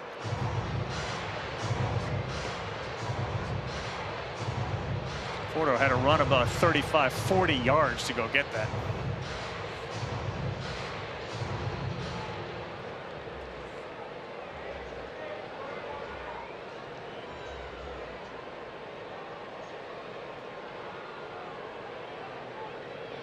Dryer's first appearance in an LA uniform was in the Tokyo series. 26 years old.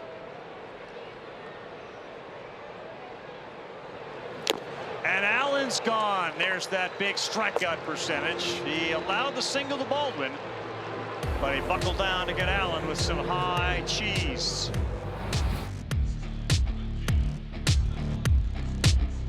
Fastball up in the zone. Swings right through it. Not too happy. With Capital One or not, come celebrate MLB Mondays with a free handcrafted beverage at any Capital One cafe nationwide. Scan the QR code, download your coupon, or visit CapitalOne.com/local/events to learn more. There's Johnson to Kike Hernandez to start the 7th inning as the Dodgers attempt to continue to claw back into this thing. Riley, a couple of 2-run home runs, had him up 4-zip, now 4-2.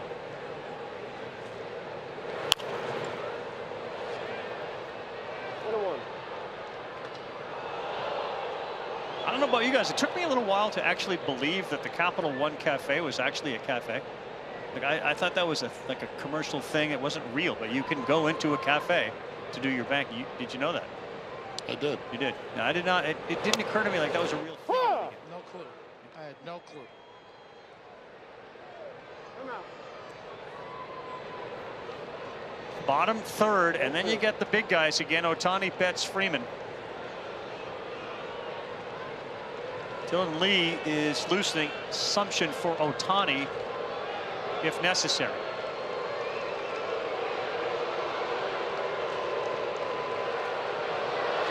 Kike's gone. Here's Johnson.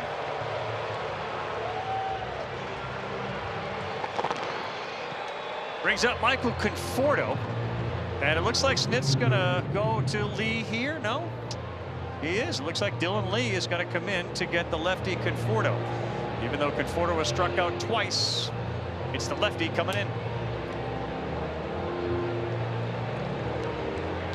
Hockey playoffs, which are tremendous, and now we look forward to the future. The NHL Draft Lottery tomorrow night, 7 Eastern Time, right here on ESPN and the app. And then it's the Panthers and the Maple Leafs at Scotiabank Arena, 8 o'clock Eastern Time. I tell you, it is hard to beat the NHL playoffs. And they have been great games last night. Dallas came back, roaring back. There's Dylan Lee on the bump now, a 2.03 ERA. It's lefty against righty, so Conforto pinch hit for Miguel Rojas, the pinch hitter. My assumption was Ohtani would be where Lee would come in, only because Conforto has been struggling so much that you'd leave Pierce Johnson in to face Conforto and Barnes. That's out of play. You sort of, before the game start, in the series start, you look at the lineup configuration and you try to play matchmaker here. What lane belongs to the lefties in the bullpen and what lane belongs to the righties? And this is the lane that they most likely saw that belongs to Lee. And then again, the big question is, would you rather have a lefty face Rojas, or would you rather have the righty in Johnson face Conforto, who's not been himself this season? This ball hit pretty well. That sends Verdugo back, still going back, and it is over the wall. The move backfires on the Braves. Miguel Rojas, first home run of the year. And a pinch hit home run at that. Miguel Rojas coming in from the bench for Michael Conforto, and it's a move that the Braves anticipated happening, especially the way Conforto has been swinging the bat. Cutter in, Rojas barrels it.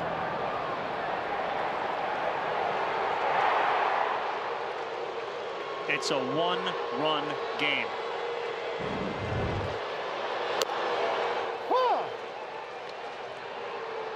Now, this is part of the relentless nature of Los Angeles this year. The quality of their depth is the difference maker.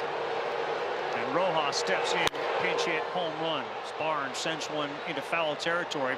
Olsen going to give it a good long look, but it's 3 rows deep. That's what you call running into one. Yeah. Right, a hanging slider. The only way Rojas is going to go deep is to pull the fly ball. And what allowed him to pull the fly ball is an 86-mile-an-hour slider right there that speeds up his bat.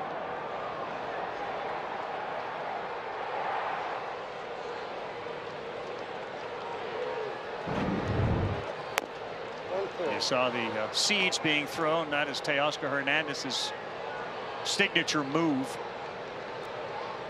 And that has to feel great for Rojas. 54th bomb for LA. That leads the National League.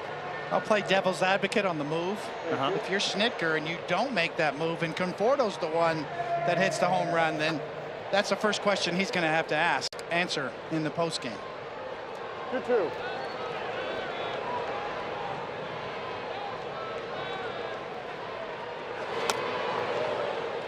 So the question becomes, do you follow the script and the information and all the data you get before the game?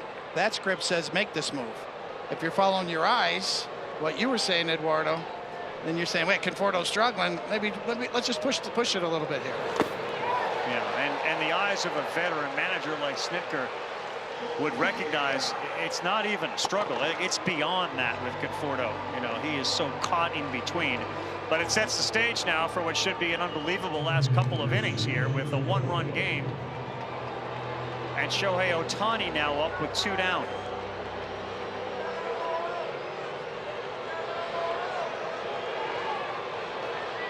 This is where Lee would earn his money. Shohei a walk, a strikeout, and a fly out to center.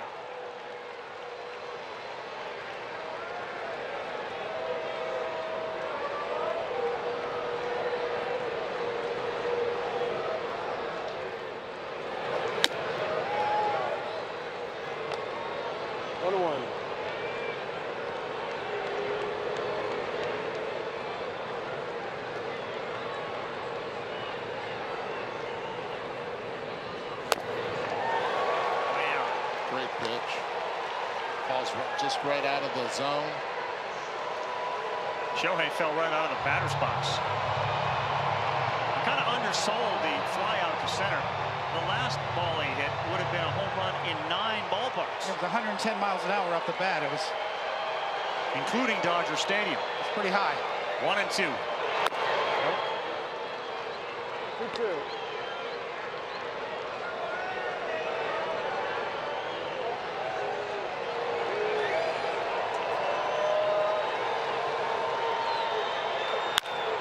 is hard hit as well. Shohei Ohtani, it's going gapping. He's going to second. Cut off by Harris. Double for Shohei. He delivers with 2 outs and 2 strikes. Brian Snitker's going to have to make a move, even if first base is open, because it's a 4-3 game with Mookie Betts coming up and Freddie Freeman on deck. And again, this is a part of the lineup that just keeps you up at night.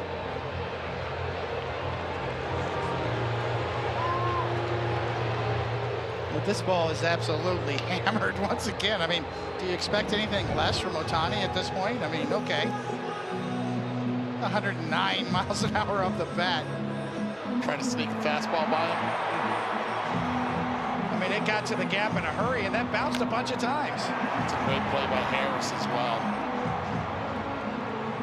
But it keeps adding to the legacy. I think Sarah Lang's note was, since StatCast started measuring exit velocity, he's got like the top 12 hardest hit balls on the Dodgers. That guy, 17. No, not Freeman, not Betts, not Teoscar. He's got them all.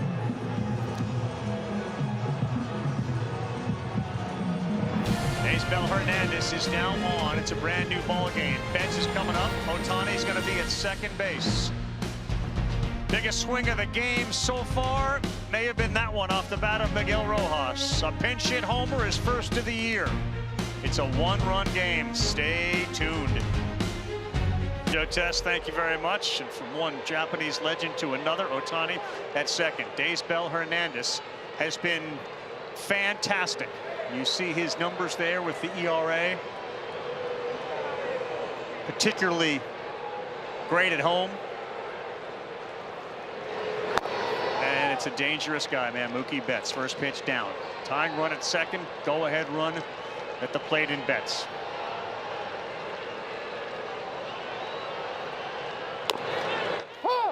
The outside corner at 89. And he's tough because he can land that secondary pitch. He'll throw it at any count. When he's behind, he'll go to it.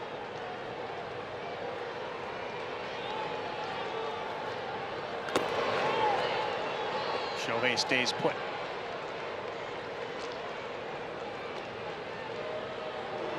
He has allowed only one of his 8 inherited runners to score this season. It's a 12% number, tied for 3rd best National League, 7th best in Major League Baseball. He's trying to prevent Ohtani from touching home.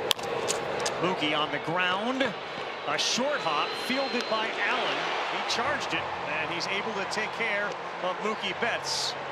Daysbel Hernandez retires Mookie. We go bottom 7. Top of the order now due up for Atlanta as Allen takes out the ice cream scooper to get the big out.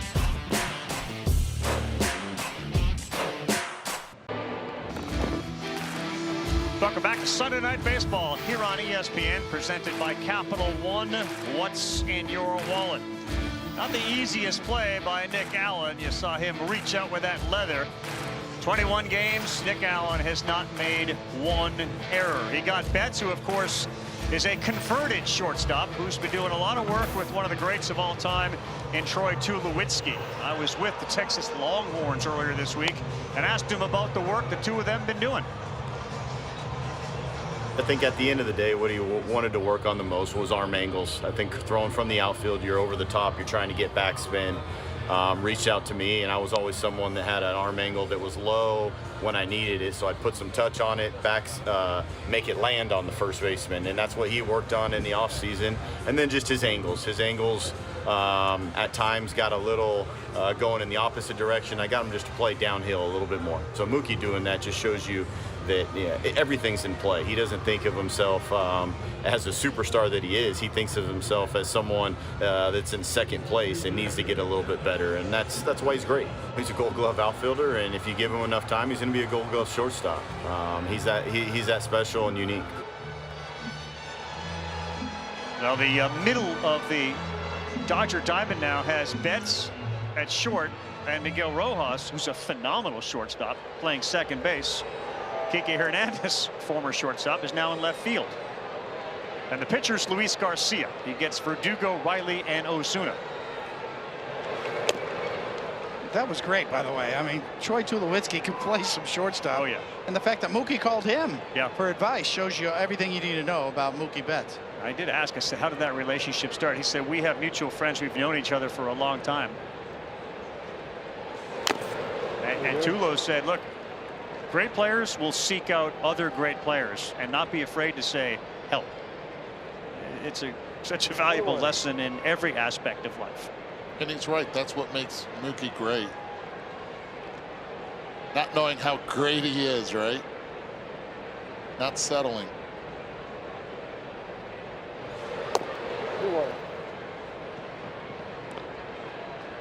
Well, those that were here late, like late last night, early morning, got a chance to see Garcia, who fanned 3. Second time this year he struck out the side. Striking out about 25% of the batters he faces. Not this one, and the ball will find you as Rojas comes in. And the first ball is hit to him. Verdugo retired. All right, welcome back. The best coverage in today's game is brought to you by the T-Mobile Multiview. This is Austin Riley's second long ball of the night. And it was a slider, a sweeper that stays in the zone for the second time in this game. This one was hit in the 3rd inning.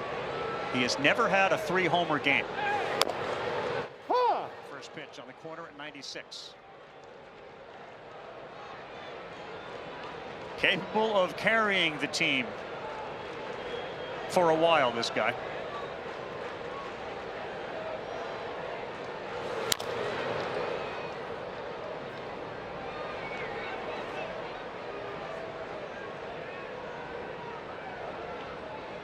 Talk about a lot of good guys in the game. This is one of those guys.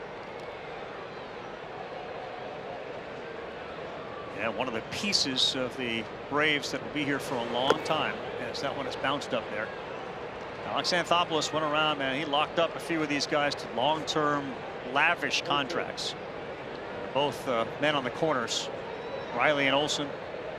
Yeah, they're kind of set there, right? For a while. For a while. 1-2. Beaten into the ground.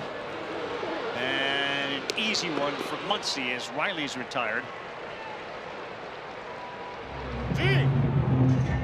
It's all the same, business and baseball. The data gives you the framework in which to go out and compete. Making those key decisions at key moments and then knowing the impact, that's the magic. Sage is helping business leaders like Hal Ripken Jr. make smarter, faster decisions. 2 ground ball outs for Garcia. He gets Ozuna. And Marcel hit that one hard, man, right back up the middle. 2 out, turned a 97-mile-an-hour sinker around in a hurry at 107.6 miles an hour. I was told that he's swinging the bat less this year. Out of the zone, he's swinging less. In the zone. That was a rocket. First Big pitch Bear. heater. Big Bear liking.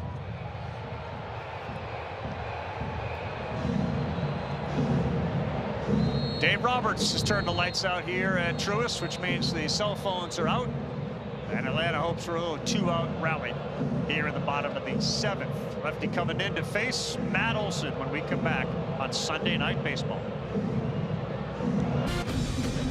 We're going to the Land next weekend. It'll be the Phillies and the Guardians in Cleveland. Harper yard today in a loss in extras.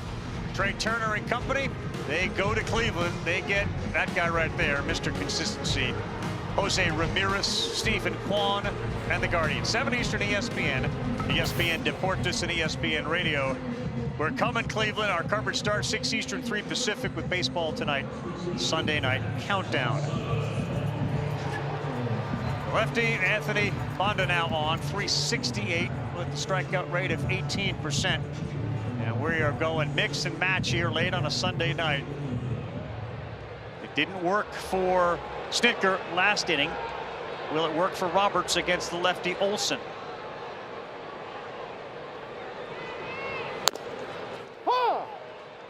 Good start at the knees. And Matt Olson not afraid to take lefties deep. He's got 5 home runs so far this season. He's hitting .224, but Lefties set him up. If he's able to not chase like he did right there and have them work back into the zone, especially up in the zone, Matt Olson has been able to hit lefties really well for power.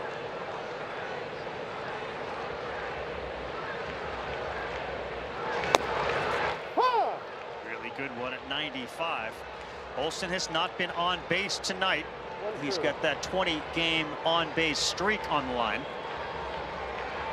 It looks like he's sitting off speed right there. Took that fastball. Now you're in 2-strike mode here. 2 years ago, hit 19 home runs off left-handers in the season. A few years ago was a magical year for Matt Olson. A 246 career, 154 this year.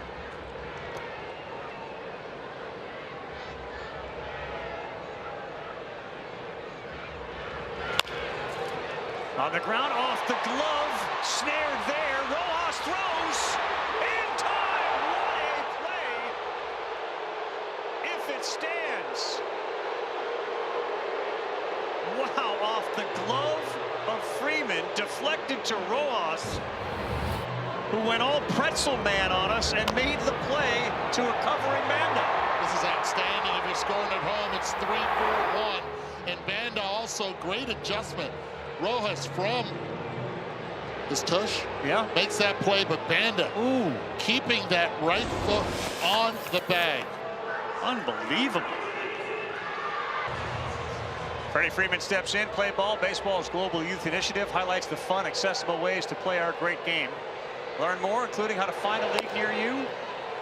Go to playball.org and follow @playball on X, Facebook, and Instagram.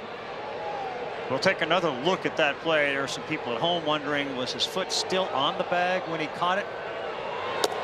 It's Freeman now behind 0-2 on a good slider from Hernandez. We know this, the Braves didn't challenge. Yeah, exactly.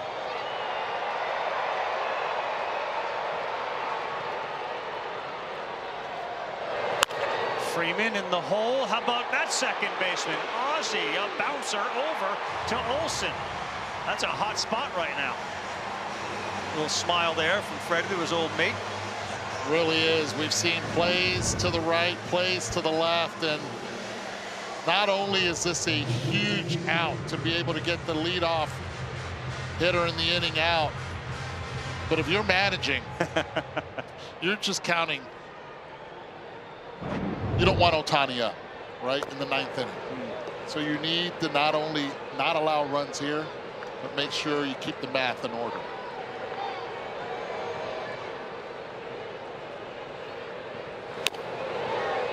Were you going plays to the left of me, plays to the right? Here I am. Like, were you singing a song for us? I like what you're doing there. I was not. You were not. All right.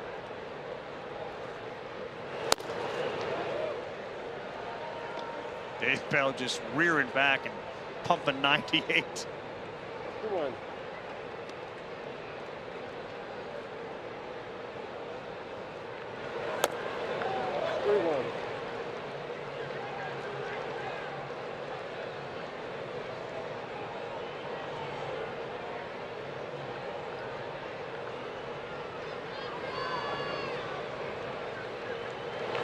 You gotta be careful there, and he went off-speed slider to go 3-2.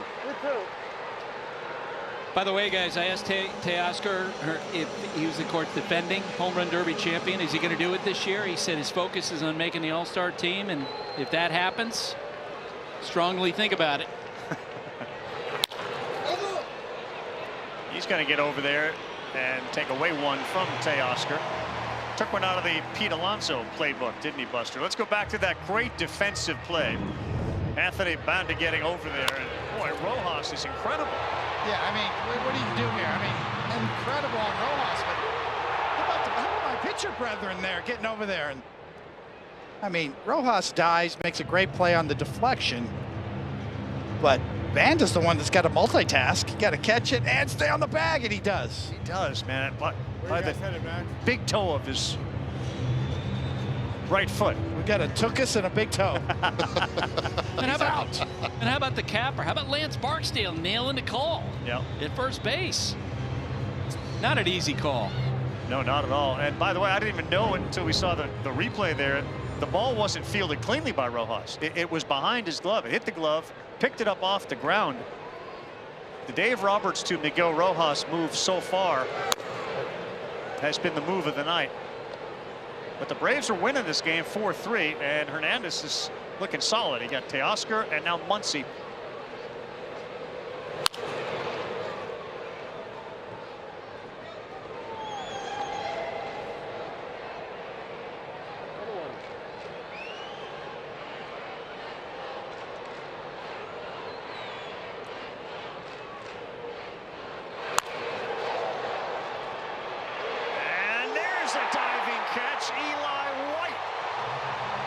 Makes up for the early miscue. A plethora of web gems breaking out on a Sunday night here.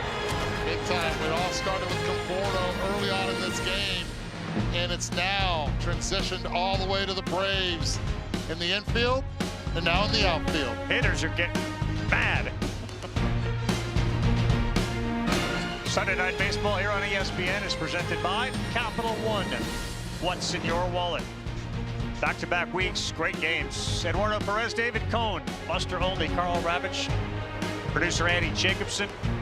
Mike Griffin is our director tonight. Sarah Lang's behind the scenes. Ed Sfida joining us up here as our booth coordinator. We need a lot of coordinating.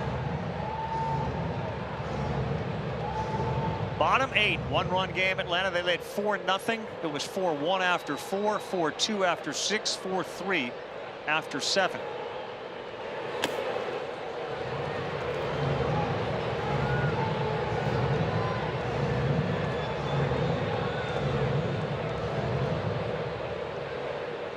Albies a homer last night in a 3-for-5 game. Got underneath this one. That sends Freddie Freeman back, and Teoscar coming in, and it's going to be the right fielder who makes the play.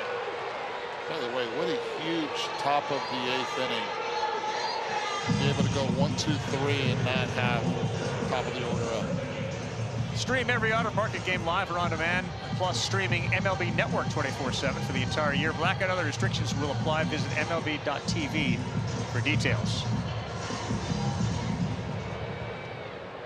No, you're right, because you're talking like a true manager, keeping your eye on Ohtani all times. And for Raisel Iglesias as well, right? Has to be warming up. Who's up? 6, 7, 8.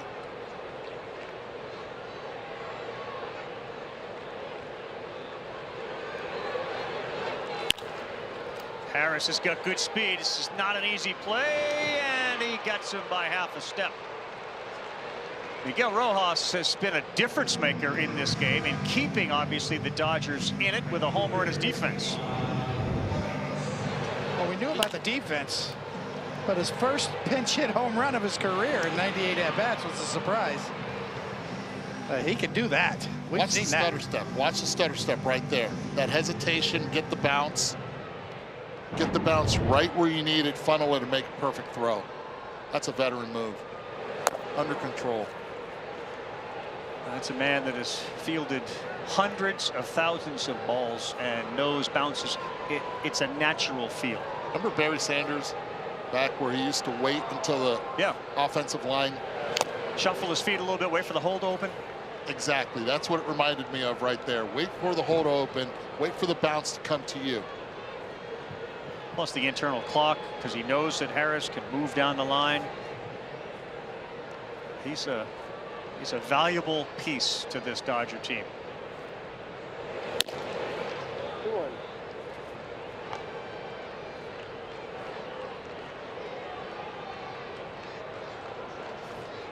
Hey, for a really good, close, tight game. A little quiet in Truist Park tonight.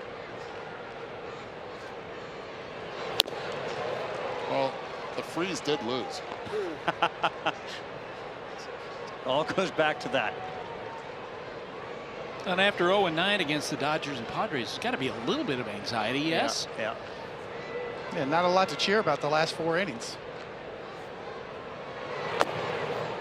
After the 2 big home runs from Riley early, it's 4 straight goose eggs. A lot of these fans were here until almost 1:30 in the morning. Fair point. Last night.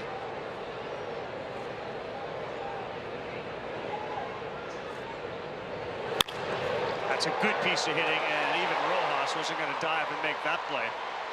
Eli White. It's a great salvage at bat. Garrett Anderson would say it all the time. After 3 strikeouts, the first 3 at bats, you're over 3, get the base hit the other way. Oh, sleep a lot better at night. Coming from a guy who didn't really need a lot of salvage at bats because he was such a great hitter. Man, how many times did Garrett strike out 3 times in a game?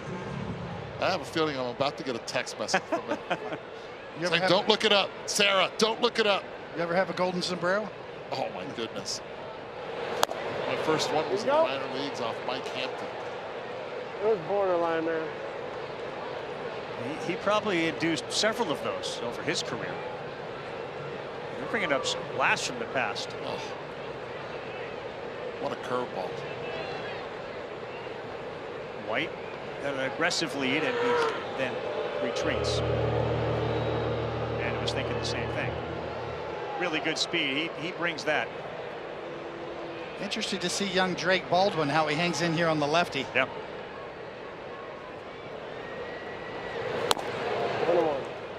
He's been impressive tonight to me. I mean, we know, Carl, you noted that he's the top prospect for the Braves, but wow, he's had some good at-bats tonight.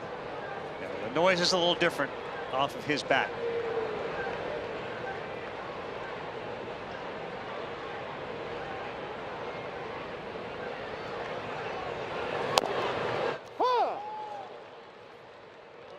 And the Dodgers continue to play their outfield pretty shallow, especially in left field. It's not Conforto now in left, it's Kike Hernandez. Yep. With 2 outs, runner at first.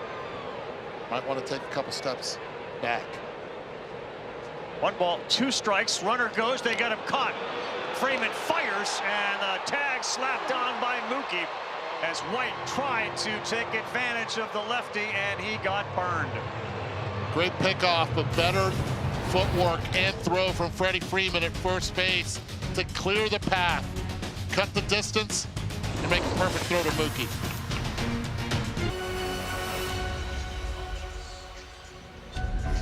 In a way, Japanese superstar has 4 belts. They're on the line as he takes on Cardenas next here on ESPN. It'll be on in the Dodger clubhouse for sure. He and Yamamoto very close. So here we go. Raisel Iglesias. The ERA high. He did throw last night in the blowout. And he has given up a handful of home runs this season. That's been a concern.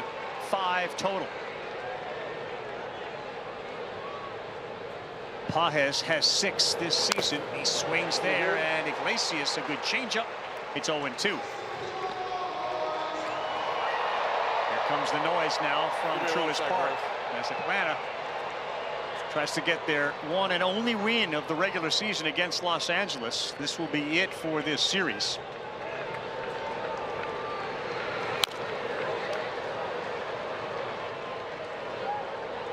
Just out in front of that changeup. I cannot wait to get in that clown car and then go watch that fight. Changeups on the inner half scare me late in the game. Yeah, Will Smith in the on-deck circle, and that one stays alive. Smith, good numbers against Iglesias, 4 for 7 in his career. No homers. He does have a triple. I mean, righty on righty, if you're going to throw a changeup, you've got to make sure it's down and in, down out of the zone. Again, the player of the week last week, Pages. He's seen all his secondaries already. And watch Raisel. Raisel also fast-paced on the mound. Very similar to Elder. A little quicker than he was before. A lot of room in the gap between Verdugo and Harris on the next pitch. He fouls another one off. Can you tell as a pitcher when a hitter is seeing the ball well? And you try to read the bat, absolutely. And Do you think he's seeing it well? Well, he's out in front of the changeup, and those were two pretty good changeups to hit. They were on the plate and up a bit.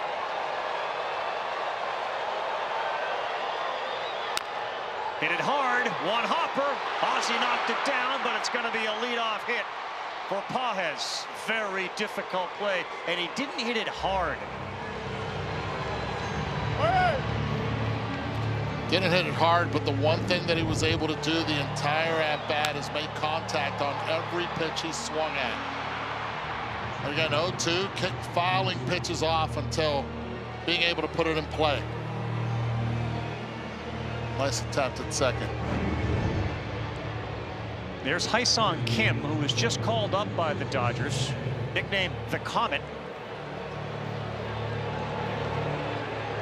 He is on first base, a threat to go for sure, as Will Smith, the pinch hitter, steps in. KBO superstar for 8 years, and in 7 of those, he stole over 20 bases.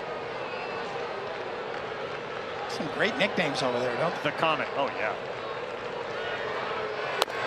Son of the wind, grandson of the wind. Right.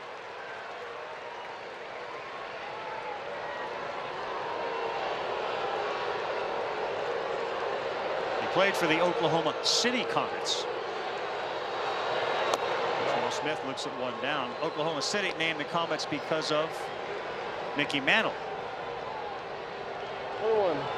Raised in Commerce, Oklahoma. Goes over, and Kim just dives back.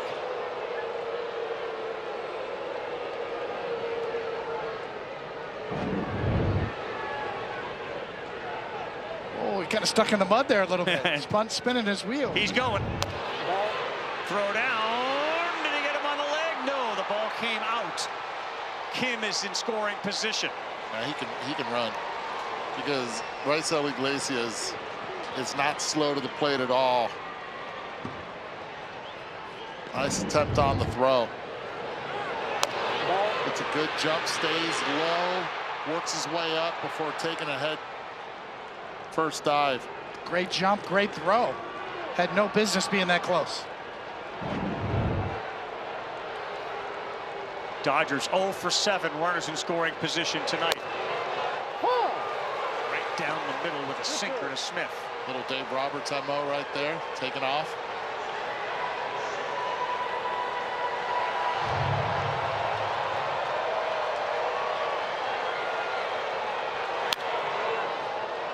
When you're playing against the Dodgers, who feel so good about themselves, confident group, it's like they're playing with house money every game. You're more aggressive when you're confident. You've got equities built up in the bank. You're not afraid to take chances. Yep. That's a great point. 2-2.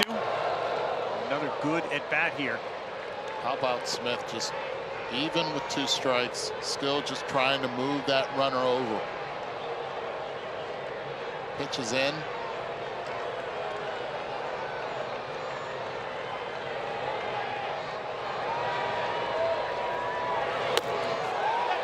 Did he go? Yes, he did. The ball was dropped. They got to go down. Kim going to third. Throw is not in time. How about the kid?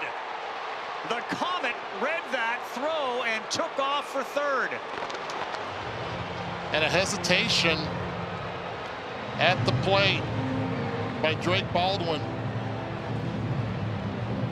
Ball's on the ground. Runner was at second. Good job by Smith. Sees it, then he starts running. But as soon as he committed to first, Kim was on the go. Just outran it. There's really nothing you can do differently. He's just too fast. Infield in, Rojas up. Going to use the word confidence. This is his second big league game. And he's running with bad intentions. His first, he played at 1 in the morning. With 2 oven mitts. He's used them both. Swing and a miss from Rojas. But if Iglesias can get Rojas, he gets Austin Barnes next.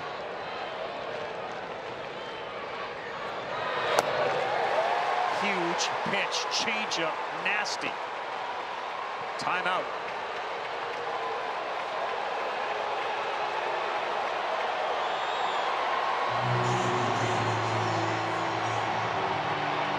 tell you this, with Kim's speed, I would not be surprised on contact. He goes no matter what. Dino Ebel down there talking to him. Third base coach on a 1-2. Swing and a miss. A huge strikeout. Iglesias on a changeup in.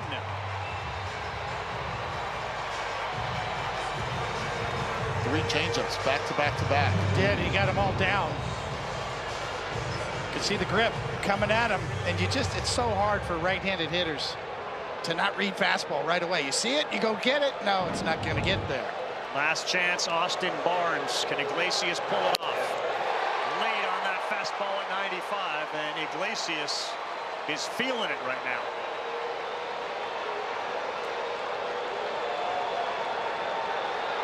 Does he elevate the heater again?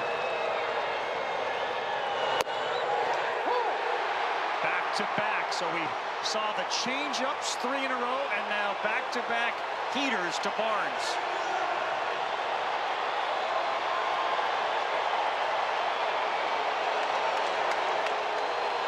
Ohtani on deck. Kim tying one at third.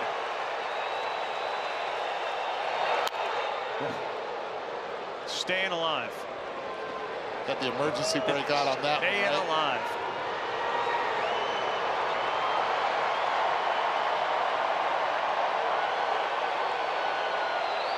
Truist Park on its feet.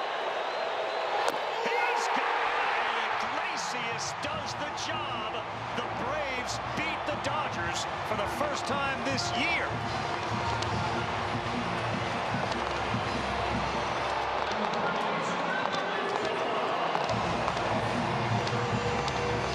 They had lost the previous 5. This was the last regular season meeting against them, and they hang on with Raisel Iglesias picking up a massive save with back-to-back strikeouts. In fact, all 3. Perfect pitch at the perfect time. After all those fastballs and all those changeups, breaking ball right there, perfectly executed. What a game. That felt like what this series would have been all about, especially given health. 2 of the best teams in the league. Atlanta and Ryan Snitker hang on, and they get a much-needed win against LA. How about Bryce Elder? Give him a lot of credit. Those 5 strong innings. Austin Riley, big game. Big game. Look forward to seeing you all next week. We'll be in Cleveland for the Phillies and the Guardians. For Eduardo Perez, David Cohn, our entire crew, and our dear friend Sarah Lang celebrating a birthday. Thanks so much for being with us, everybody. It's Inouye and Cardenas.